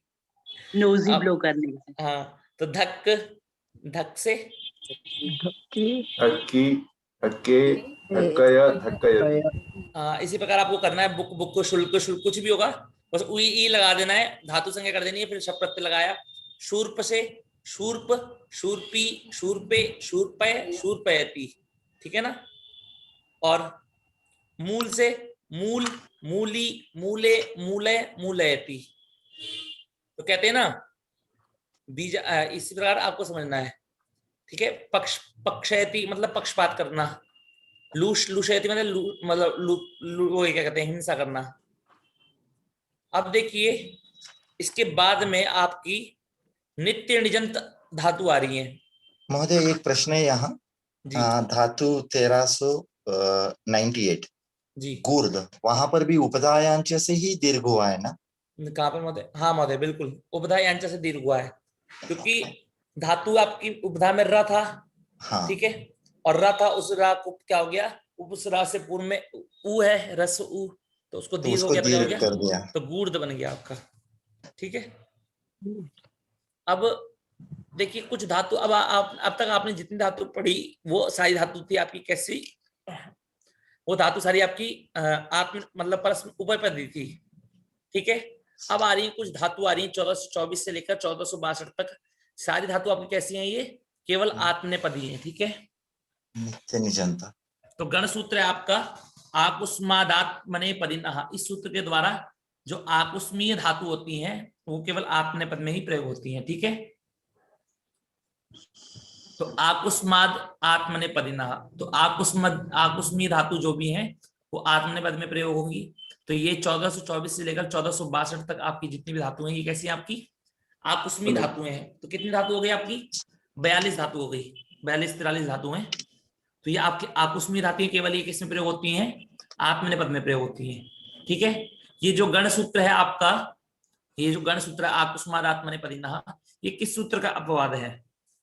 ये सर, ये आकुस्मीय का अर्थ मतलब क्या है? एक गण का नाम रख दिया है। अस्तु। एक गण का नाम रखा है आकुस्मीय, मतलब कि इनको, और एक बार देख लूंगा मैं ताकि, और आकुस्मीय नाम क्यों रखा है आकुस्मीय देख लेंगे, ठीक है ना। तो अब इसी प्रकार ये बस आपको प्रक्रिया वही है, आपको प्रक्रिया क्या है? आपकी प्रक्रिया वही है। जैसे यू धातु है आपकी, ठीक है। अब यू धातु को क्या होगा महोदय बताएंगे? कोई बता सकता है? हाँ, इसको वृद्धि हो जाएगी, वृद्धि हो जाएगी। हाँ, तो वृद्धि होगी, यऊ बन गया। हाँ, यऊ का ई बाद याव में है, फिर यऊ को याव कर लिया, याव, और ई जोड़ दिया तो क्या बन गया आपका? यावी। फिर क्या करना है आपको यावी बनाने के बाद? यावी, यावे, यावय, यावयति। यावे, यावय। अब गृह धातु है आपकी, इसको वृद्धि होगी तो क्या होगी? गार, गार, गार में ई जोड़ देंगे तो गारी, गारी, गारे, गारे, गारयति, गारे। ठीक है। षड धातु है, षड धातु में उपधा में ह्रस्व आ है कि नहीं है? शाठ, षठ, षाठ, षाठी, षाठे, षाठयति। महोदय ये 42 धातु हमें याद रखने पड़ेंगे कि ये नित्य आत्मनेपदीन रहेंगे। हाँ जी बिल्कुल महोदय। या दूसरा कोई आसान तरीका है याद मतलब रखने? इसमें किसी अपने लिए या दूसरे के लिए वाला कुछ सूत्र नहीं लगेगा? नहीं नहीं नहीं महोदय, इसमें अपने लिए दूसरे के लिए नहीं लगेगा कुछ भी। तो इसमें आपको याद करने के अलावा कोई और चारा नहीं है महोदय। ठीक। तो इसलिए कहते हैं ना, जो व्याकरण पढ़ते हैं जब व्यक्ति, तो जब बचपन से पढ़ते हैं ना हम लोग, तो बचपन में क्या होता है कि याद कर लेते हैं, कोई झमेला नहीं है कि रोटी कमानी, मतलब पैसा कमाना है, घर वालों को पेट भरना है, या फिर आगे चल के कुछ शादी करनी है, कोई टेंशन नहीं होती है, तो आराम से अपना याद करो बैठ के। बचपन में तो यही होता है। अब आप सब लोग बड़े बड़े हो गए हैं, अब इसमें क्या है कि इसमें याद करने के लिए बोलूंगा तो फिर याद करना बहुत मुश्किल हो जाएगा। बस इतना ही मान लीजिए कि जब आप समझ लेना है बस अभी। समझ लेना है, प्रक्रिया समझ लेनी है। तो जब आप धीरे धीरे करके आप कहीं आपका, जब आप बातें करेंगे या फिर कहीं पर आप पुस्तक पढ़ेंगे, हाँ, पुस्तक में ऐसे आया तो आपने कहा कि अरे इसकी प्रक्रिया तो ये है, इसमें ये धातु है। जैसे आपके कहीं मान लीजिए कहीं आगे टापयति आ गया, ठीक है, और टापयति का मतलब आपको समझ में आया कि टापयति बोला इन्होंने, ठीक है। अब आपने सोचना कि इसके बारे में देखते हैं। टापयति है मतलब कि टप धातु है, और टापयति मतलब वो इसकी तरह बनाया। तो एक बार आपने हाँ आयादेश, मतलब ये आयादेश नहीं, ये टप धातु थी, तो उसको टप को टाप बना लिया, टापी टापे टापे टापयति बना लिया। फिर आपने उसका अर्थ देखा कि टप धातु का अर्थ क्या है, तो आपको समझ में आ गया कि टप धातु का अर्थ ये होता है। तो इसी प्रकार आपको धीरे धीरे करके पढ़ सकते, समझ में आ जाएगा आपको, ठीक है। सारी धातु को तो नहीं कहता मैं, पर सारी धातुओं की प्रक्रिया बनाने आ जाएगी आपको। हाँ, अर्थ तो आपको याद ही करना पड़ेगा। हाँ। जैसे देखिए डिप धातु है, डिप धातु में क्या होगा, डिप डेप डेप है, डेप है, बिल्कुल सब वही है। अब इसके बाद आई कि कुछ धातु चुरादीगण के भीतर आपको एक वर्ग में वैकल्पिक निच वाले धातु मिलेंगे। अब देखिए इन्होंने अभी तो इन्होंने निच प्रत्यय लगाना विकल्प से बताया कि नहीं बताया।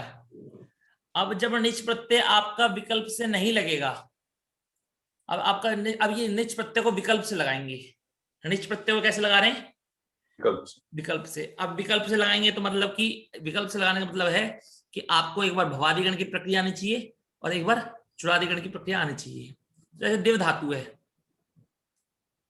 है, तो आपको ये धातु भी याद करनी पड़ेगी कि विकल्प से किन धातु को निच प्रत्यय लगता है, ठीक है। महोदय इसे भी अकुस्मिया बोला है, इसका मतलब है अकुस्मिया गण से ही रहेंगे। हाँ, ये अकुस्मिया गण ही है, पर लेकिन क्या है कि इन धातुओं से विकल्प से निच लगता है, यानी ये 4 ही धातु रहेंगे उसमें। एक मिनट देखता हूँ। हाँ, विकल्प से 4 ही धातु है आपकी, पर लेकिन ये अब इसके बाद मतलब कि इनका प्रयोग केवल आत्मनेपद में ही होगा, ठीक है। पर निच इनसे विकल्प से लगेगा, ठीक है। विकल्प से उन्होंने परस्मैपदी बनाया है। क्या विकल्प से परस्मैपदी? हाँ, विकल्प से आत्मनेपदी बनाया महोदय? नहीं, परस्मैपदी बनाया है। देवयते देवती, तो देवयते जो बनाया है उन्होंने, वो निच लगाने जो बनाया वो आत्मनेपदी बनाया है, परस्मैपदी नहीं बनाया। वो सही है। उसके लिए अब दिव धातु जो देवयती इन्होंने शप लगाने के बाद बनाया है, है ना, उसमें विकल्प से लगता है। तो आपको शप में जो प्राप्त था, शप में जो प्राप्त है उन्होंने वो कर दिया है, वो करा है, ठीक है। अब मैं सोच रहा हूं कि आपको अगली कक्षा में ना बता ही देता हूं मैं आपको कि किस प्रकार ये उभयपदी परस्मैपदी का ज्ञान करते हैं। अब तक तो आपको पता लग गया, या एक मिनट देखता हूं, अभी समय बचेगा तो मैं आपको करवा दूंगा, ठीक है। ऑफिस जाना महोदय निकुंज महोदय को? नहीं, आप बोले ना समय, इसलिए मैं टाइम देख रहा हूँ, 9:30 बजे। हाँ, तो वंच धातु इसी प्रकार की धातु आपकी इनसे से आपको करना है, विकल्प से आपको करना है। जब दिव्य धातु से आप निच लगाएंगे तो क्या बन जाएगा, दिवी, सॉरी पहले देव करेंगे, उपधा में ई है, तो दिव को क्या करेंगे, देव, फिर ई लगाया देवी, देवय, देवयति, ठीक है। और देवयते बन गया, क्योंकि आगुस्मी धातु है, केवल देवयते बनेगा। अब जब आपने दिव धातु से आपने शप लगाया तो शप में क्या बचा, केवल अ, तो आ लगने बाद भी पुअंत लोगों को पता लगेगा नहीं लगेगा, तो दिव को क्या हो गया, केवल देव, और आ लग गया तो देव, और फिर क्या लग गया, देवती। महोदय यहाँ दशी में नलोप नहीं होगा? किसमें महोदय? 1461 धातु में दंसी 1461, हाँ, उसके नीचे में ही है जो लास्ट में है। हाँ, ये है ना महोदय। हाँ, तो उसमें नलोप तो होना चाहिए ना। तो अच्छा, किस सूत्र से करना चाहेंगे आप? वो एक हमने पढ़ा था ना इससे पहले, दूसरे संजाम शपी, हाँ, वो सूत्र से बना है। तो क्या कहता है, शपी, शब्द प्रत्यय होने पर। हाँ, तो वही बोल रहा हूँ ना, अभी आप नीचे देखेंगे उसके परस्मय पदी उसको प्राप्त है, तो वहां भी उन्होंने दंशति ही लिखा है, दशति नहीं लिखा है। क्या परस उसमें, तो इसमें महोदय ये क्या कहते हैं, दशती होना चाहिए फिर तो, दशती होना चाहिए इसे। और एक बार देख लेंगे इसमें क्या मतलब दशती, मतलब क्यों, मतलब इन्होंने कराया है ऐसे, माता जी ने कराया। तो जैसे एक बार वो देखता हूं मैं कि जो भवादिगण की जो शब्द धातु है उसमें वो कैसे होगा, दंशती का देख के बताता हूँ मैं आपको, ठीक है। अब देखिए वंच धातु है आपकी, वंच में क्या किया आपको, वंच है, वंचु है, तो ये आप इसको वंची, वंचे, वंचय, वंचयते, और जब नहीं लगाया तो वंच प्लस शब्द, तो मतलब वंच प्लस अवंचा प्लस ती वंचती।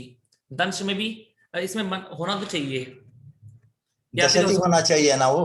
हाँ दशती होना चाहिए, या फिर हो सकता है अगर दंश संधि को देखें तो और एक मिनट, उसके नीचे वाला धातु भी वैसे ही है, दम सती किया है, उसको भी दशति करना चाहिए। सूत्र आपका दंश, दंश समागम हुआ है।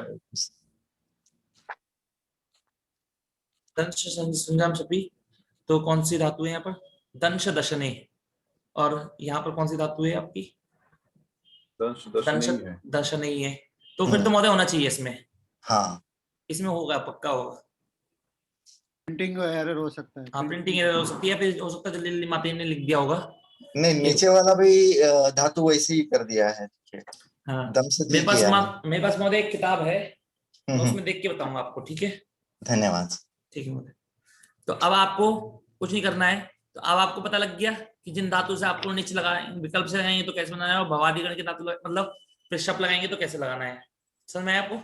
एक पक्ष में नीचे लगेगा, एक पक्ष में नीचे नहीं लगेगा। जब नीचे लगेगा तो इसी प्रकार ची से ची, चई, चाय, चायती बनेगा, और जब नीचे नहीं लगेगा तो ची को क्या होगा, चे, चय और चयती बनेगा, ठीक है। तो आपको जिनको देखेंगे तो आपको समझ में आ जाएगा। अब आपकी जो मुख्य धातु आई, अभी कह रहे हैं आधृषाद वाह, मतलब इन कुछ धातुएं जिनसे निच होता है, जब निच ना लगे तब केवल शब्द लगकर कर सकते, क्या कह रहे हैं, तो इनसे वही बना रहे हैं मतलब।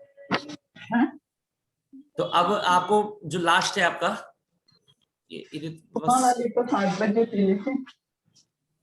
आपकी जो सारी आप धातु को देखेंगे तो आपको पता लग जाएगा सारी धातु को, इनसे विकल्प से नीचे लगा रहे हैं और नहीं फिर बाद में नहीं लगा रहे। अब देखने अदर लास्ट जो आपका है वो है आपका अदंत धातु, आस्वदिया है ये, मतलब आस्वदी जो है महोदय उसमें भी वही कर रहे हैं ना, वो विकल्प कर रहे हैं, विकल्प से कर रहे हैं, कोई फर्क नजर नहीं आ रहा है। ऊपर जो 4 के लिए किया था वैसे ही इधर है। हाँ, पर ये क्या है कि ये इन्होंने फिर दोबारा से इन्होंने उभयपदी कर दिए ये, नहीं, यहाँ पर उन्होंने सकर्मक अकर्मक का कंसेप्ट लाया है, सकर्मक अकर्मक का, ठीक है। मतलब उसे देख के मैं बता दूंगा आपको। इसमें जो अभी मेन है हमारा अदंत कर लेते हैं, ठीक है, क्योंकि ये जो उभय जो विकल्प से वाली है ना, ये विकल्प वाली, ये विकल्प वाली कंफ्यूज कर देती हैं, ये बहुत कंफ्यूज कर रहा है एक्चुअली, क्योंकि हमें पता ही नहीं लगता है दिया हुआ धातु कौन से ग्रुप में है, अभी क्या करना है इसके साथ। हाँ, तो इसी वजह से मतलब ये कंफ्यूज कर देती हैं। तो बस अभी हम अदंत धातु को पढ़ते हैं, बुक के बगैर तो कुछ होता ही नहीं है। हाँ जी। तो देखिए कि कुछ अदंत धातु है, मतलब कि अदंत धातु मतलब क्या होता है, जिन धातु के अंतिम में अ आए, ठीक है। अब ये वल्क धातु है, दिख रही है आपको वल्क, अब ये वल्क धातु में इत संज्ञा करने के बाद में वल्क का वल्क ही बचेगा, बचेगा नहीं बचेगा। अब इसके बाद में अब आपने लगाया निच लगाया, ठीक है, क्या लगाया महोदय, निच लगाया। तो निच प्रत्यय लगने के, निच प्रत्यय कैसा प्रत्यय है आपका, नित प्रत्यय है, नित तो है, धातुक है कि आधातुक है, अर्ध धातुक है, ठीक है। तो एक सूत्र है आपका अतो लोपः, सूत्र क्या आपका अतो लोपः। ये सूत्र कहता है कि अकारांतस्य आर्धातुके लोपो भवति, मतलब अकारांत अंग का मतलब अकार का लोप होता है आर्धातुक के परे होने पर। तो जब आपने वल्क धातु से वल्क धातु से, वल्क धातु अदंत है, अकारांत है, इसके बाद आप निच का ई लगाया तो ई आर्धातुक प्रत्यय है, तो क्या हो गया? कहता है सूत्र, क्या कहता है कि आर्धातुक प्रत्यय के पर होने पर आकार का लोप होता है, अकारांत का लोप होता है, तो आकार का लोप हो गया तो क्या बना? वल्क। वल्क प्लस ई, अब ई को जोड़ देंगे तो क्या हो जाएगा? वल्की हो जाएगा आपका, ठीक है? वल्के वल्कया, तो वल्की वल्के वल्कय वल्कयति बन जाएगा आपका, ठीक है? अब जब अब हमने शप लगाएंगे इसमें, ये भी विकल्प से हो रही है, इनसे विकल्प से निच लग रहा है, तो वल्क धातु से जो आपने विकल्प से निच लगाया तो वल्क में क्या लगा? शप लग गया सीधा, तो वल्क प्लस अ, आपने क्या करा? अतो गुणे। महोदय ये माताजी ने जो लिखा है बल्क, उसमें आगे भी वल्क लिखा हुआ, वल्की नहीं लिखा हुआ है। कहाँ महोदय? ये वल्क धातु जो है ना 1608 वाली जी, तो उसमें आगे जो है यहाँ वल्की लिखना चाहिए था ना, तो कहाँ लिखना चाहिए था वल्क? नहीं, वल्की वहां नहीं आता ना, तो वल्कय का पहले वाला रूप है, निच के बाद वल्की होगा ना। हाँ, नीच लगाने के बाद वल्की होगा। तो ये इन्होंने माता ने पहले धातु, मेन धातु देखी उपदेश अवस्था में कैसी थी, उसके बाद इत संज्ञा करने पर कैसा हुआ, उसमें अंग प्रत्यय मतलब विकरण लगने पर कैसा हुआ, तो उसमें ये नहीं दिखाया कि निच लगने के बाद कैसा बनेगा, नहीं, उसमें निच के बाद में जो हमारा विकरण है, शब्द विकरण है, उसके लगने पर कैसा बना, तो शब्द के बाद दिखाया वल्कय, हर जगह ऐसे ही दिखाया है, ठीक है? तो आपको इन सब में विकल्प से लगाना है। अब एक चीज जो समझाने वाली बात है, समझाने वाला है आपको, वो अभी आ रहेगा। जैसे चित्र धातु है, ठीक है? नहीं, ये भी नहीं है, अभी यहाँ पर भी नहीं समझाने लायक है। अब जैसे ये शेषादंताः, तो देखिए रच धातु है आपकी, ठीक है महोदय? अब सभी देखिएगा, रच धातु में आ है अंतिम में, और इसके बाद में ई लगाया, तो नूतन जी बताइए इसके अब क्या करेंगे? इसके आ का लोप करेंगे कि नहीं करेंगे?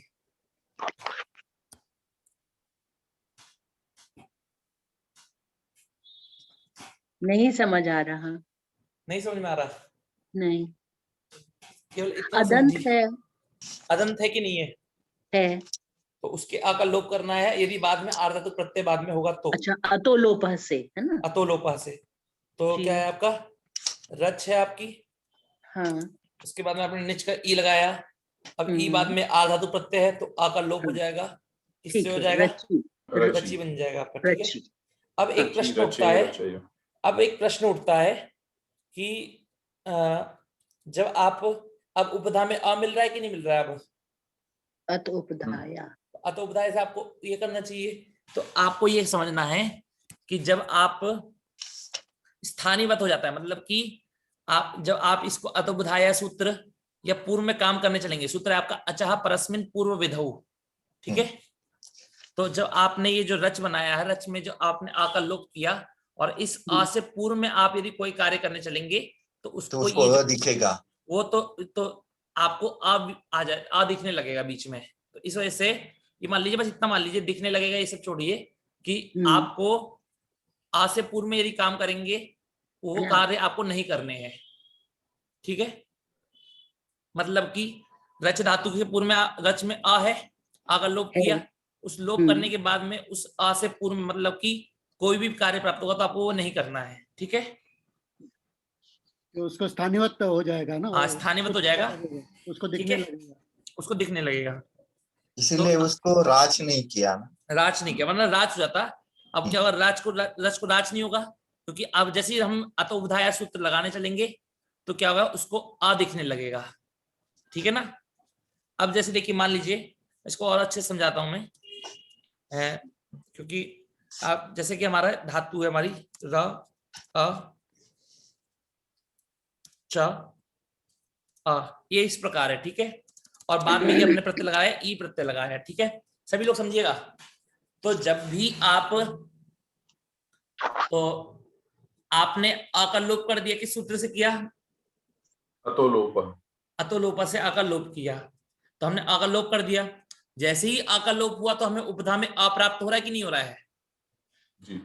तो उपधा में आ को आ करने के लिए जैसे ही अत उपधाया सूत्र आया, तो सूत्र मतलब कि अचः परस्मिन् पूर्व विधौ, उसके द्वारा कहता है कि आ के पूर्व में यदि आप कार्य करने चलोगे तो वो आ अत स्थानीवत हो जाएगा, मतलब कि अत उपधाया सूत्र को वो अ दिखने लगेगा, अत उपधाया सूत्र को अ दिखने लगेगा। अब जैसे ही अत उपधाया सूत्र आया और तुरंत उसे अ दिखने लग गया, तो अब इसे उसे उपधा में अ मिल रहा है कि नहीं मिल रहा? उपधा में अ है कि नहीं है? दिख रहा है, मतलब उसको दिख रहा है। अब उसको अब नहीं, मतलब जब उसको दिखने लगेगा तो उसको अंतिम में क्या दिखेगा? उसको आ ही दिखेगा, मतलब अंतिम में उसे उपधा में उसे च मिलेगा फिर उसे। उसका मतलब सिंपली बोलेंगे तो वो हमने लोप कर दिया है, लेकिन वो पूर्व विधि दिखेगा। हो गई, तो पूर्व विधि हो गई, तब जो अगला कार्य आएगा वो पूर्व में आएगा, तभी वो बोलेगा नहीं ये ओरिजिनल फॉर्म नहीं है। ओरिजिनल अगर र च होता तो हम लोग दीर्घ करते, लेकिन ये बिल्कुल पूर्व विधि करके हुआ फॉर्म है। ठीक है, बहुत यही है बिल्कुल, कि आपको इतना समझना है केवल कि अतोलोपा सूत्र के तहत जब आप आ का लोप कर देंगे तो उसके पूर्व में आपको कोई कार्य नहीं करना है, ठीक है। तो रच हो गया, रच रची रचे रचयति, समझ में आपको? रच धातु से क्या बनता है? रची रचे रचयति, रचना ग्रंथ बनाना। लज धातु है, लज लजी लजे लजयति, लज में आ था तो आ का लोप किससे कर दिया? अतोलोपा से, ठीक है। तो इसी प्रकार आपने लोप कर देना है। अब लोप करने के बाद आपकी इसी बात देखिए, गोम धातु है, गोम, या फिर मान लीजिए धातु है आपकी छिद धातु, ये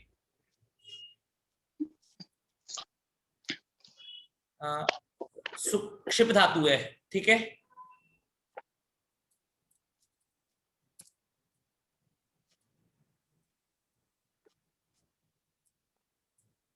क्षिप धातु है आपकी, इसके बाद में ई है।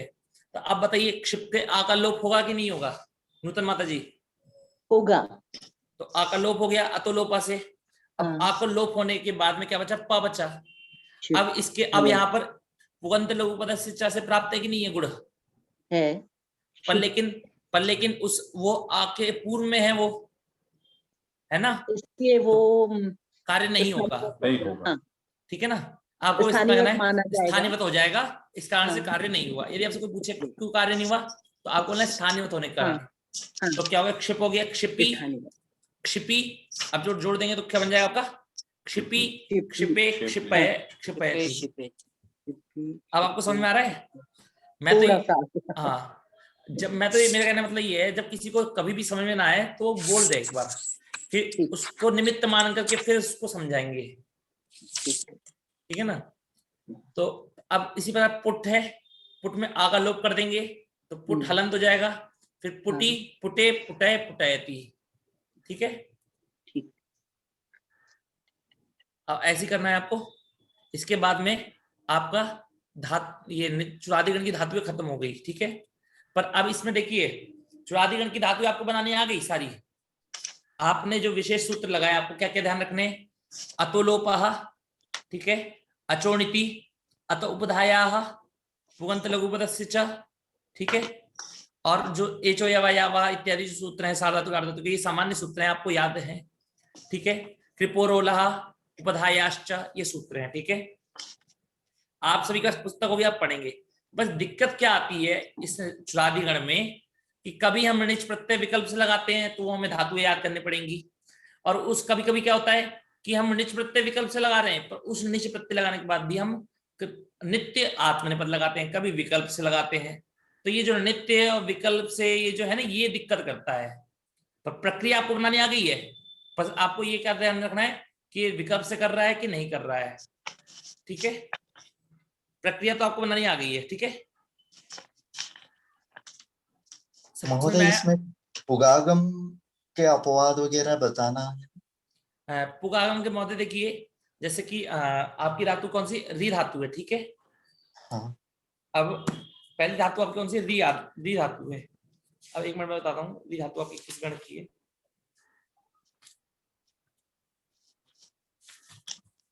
आप अतिव्री से आएगा री के लिए। हाँ, तो री धातु है आपकी, तो री धातु आपकी एक मतलब ये जोत्यादि गण की है। हाँ, तो एक मिनट रुकिए महोदय।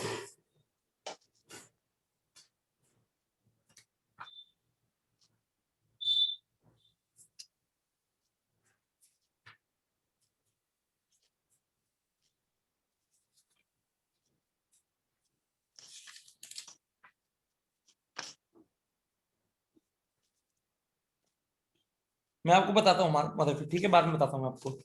इसके जितनी भी धातु है ना सारी, इन हाँ। सारी धातु का सिद्ध करके बता दूंगा आपको, ठीक है। यानी पुक होगा, युक होगा, शुक होगा, जुक होगा, वो सब। हाँ जी, तो ठीक है। और किसी का वैसे कोई प्रश्न हो कि मतलब कि धातु को तो समझते कि अर्ती, ये अर्ती, ह्री, ब्ली, ये सारी बनाएंगे हम लोग, ठीक है ना। ये क्षापी है तो क्षापयति बनता है, इससे पुकागम हो जाता है, ठीक है। इसी प्रकार एक बार अर्ती से रूप क्या बनता है ये बता सकते हैं क्या? री को अगर पुकागम होगा, एक बार क्योंकि मैंने इसको कभी घटाया नहीं, मैंने इसको, या फिर घटाया हुआ तो भी ध्यान नहीं आ रहा। अगर री है आपकी, उसके बाद में पुकागम हो गया, हाँ। पुक में क्या हो गया, पुक में पा बचा, तो पुक में अब पुक में पा बचने बाद फिर क्या करेंगे, री को गुण कर देंगे। री को गुण क्या होगा, अर्प, तो अर्प बन गया आपका। हाँ, अर्प बनने के बाद में अर्पयते, अर्पयते भी बन सकता है। अब ये देखना पड़ेगा कि धातु आपकी कौन से गण की है, ठीक है ना, क्योंकि री धातु अगर इसमें अगर शायद वो परस्मैपदी है, अर्पयति बनेगा। वो अर्पयति ही बनेगा, क्योंकि निच प्रत्यय के परे होने पर ही रूप बनता है ये। हाँ। तो निच प्रत्यय का नाम ने अर्प बन गया था, निच लगा दिया,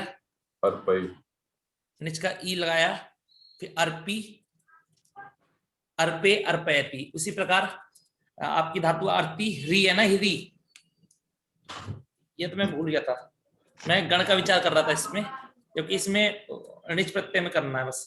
ह्री है, पुक्का आगम कर दिया, पुक्का आगम करने पे क्या होगा,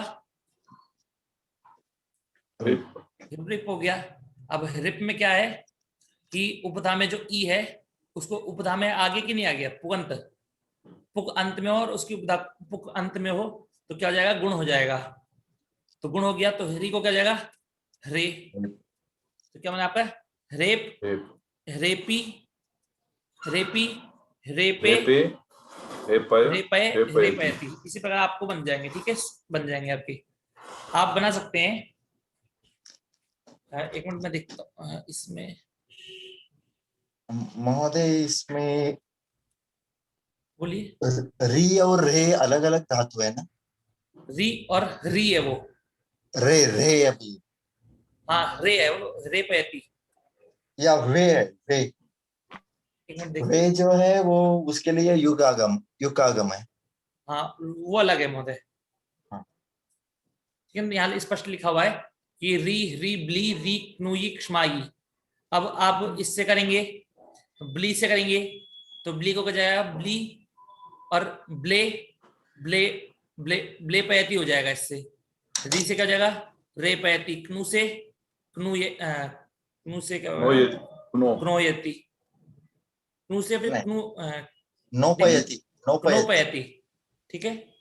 क्षमाय से क्या हो जाएगा, क्षमापयति, ठीक है। अब और किसी का कोई प्रश्न हो तो बताइए, और यदि जिनको समझ में नहीं आया हो तो केवल देखिए, आपको ई ए करना तो आ गया, आप एक बार पुस्तक से पढ़ेंगे ना या वीडियो देखेंगे दोबारा तो आपको समझ में आ जाएगा चुरादी गण। अगला जो गण है हमारा वो कौन सा गण है, स्वादी गण, ठीक है। तो समय नहीं है इस कारण से आपको बस कुछ नहीं करना है। एक चीज बता देता हूं आपको कि जितनी भी धातु है आपकी, स्वादिगण आपका प्रारंभ हो जाएगा तो स्वादिगण में प्रत्यय विकरण लगाने में आपको कभी भी कोई दिक्कत नहीं होगी। विकरण लगाने में आपको क्या होगा, कभी भी कोई दिक्कत नहीं होगी। तो जैसे ची धातु है, ची धातु से विकरण लगाएंगे तो क्या बन जाएगा, श्नु विकरण लगेगा, श्नु में शा की संज्ञा जाएगी तो बस नु। तो आपको कुछ नहीं करना है, बस केवल नु जोड़ते जाना है। चिनु, सी में नु जोड़ा तो सिनु, शी में जोड़ा शिनु, मी में मिनु, हिनु, रेणु, क्षिणु, रिक्ष, चिरिनु, इसी प्रकार बन जाएगा, ठीक है। अब हलंत धातु आई, हलंत धातु में जोड़ेंगे तो शक में नु जोड़ेंगे तो क्या बनेगा, शकनु, सग में सगनु, दग में दगनु, चम में चमनु, अश में अश्नु, अह में अहनु। बस कुछ नहीं करना है, नु जोड़ देना है, ठीक है। आपको समझ में आया? किसी और महोदय, चुरादीगण में एजंत धातु का क्या करना है, कुछ पता नहीं। एजंत धातु जैसे ग्लय है, मैं और ग्लय दिख रहा है आपको, हाँ जैसे ग्लय धातु हो गई, हाँ ग्लय को पहले फिर उसको आकारांत करना पड़ेगा। ग्लय धातु है आपकी,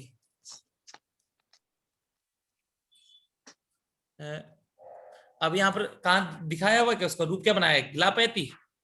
हाँ, ग्लापयति बनेगा। हाँ, तो सूत्र है आपका आदेश उपदेश शिति। हाँ, ठीक है, उसके द्वारा ग्ले को क्या हो जाएगा, ग्ला हो जाएगा। ठीक है, और फिर पुका आगारांत हो जाएगा तो पुकागम हो जाएगा। फिर पुकागम होने के बाद फिर ग्लाप और ग्लापी ग्लापे ग्लापयति बन जाएगा आपको। ठीक है, हाँ, ठीक है, मतलब कक्षा यहीं तक रखते हैं क्योंकि अब भैया आ गए, उनकी क्लास होगी 10 बजे से प्रोग्राम। धन्यवाद मनीष जी। पुनः मिलामः रविवारे कक्षा भविष्यति वा? आम महोदय। नहीं, होली है निकुंज महोदय कल अभ्यास। अच्छा, होली है। नहीं, रविवार और सोमवार 2 दिन आप बोले तो रख सकते। नहीं महोदय, होली महोदय, होली तो मनाएंगे ही ना। आम महोदय अवकाश करोतु। अवकाश महोदय, ऐसा कर सकते हैं कि अगर संडे को नहीं हो पाएगी तो मंगलवार को अगर छुट्टी हो तो मंगलवार को रख सकते हैं। ठीक है, आप सोमवार को कर सकते हैं। संडे को सोमवार करेंगे ना, सब लोग कलर लेके अपने अपने स्क्रीन पे डालना। सोमवार को तो कलर अस्ति, अपने स्क्रीन पे डालना कलर, तो होली के साथ खेल लीजिए। और महोदय पिचकारी भी मार लेंगे फिर तो। नहीं खराब हो जाएगा, खाली कलर हो जाएगा। ठीक है महोदय, नमो नमः।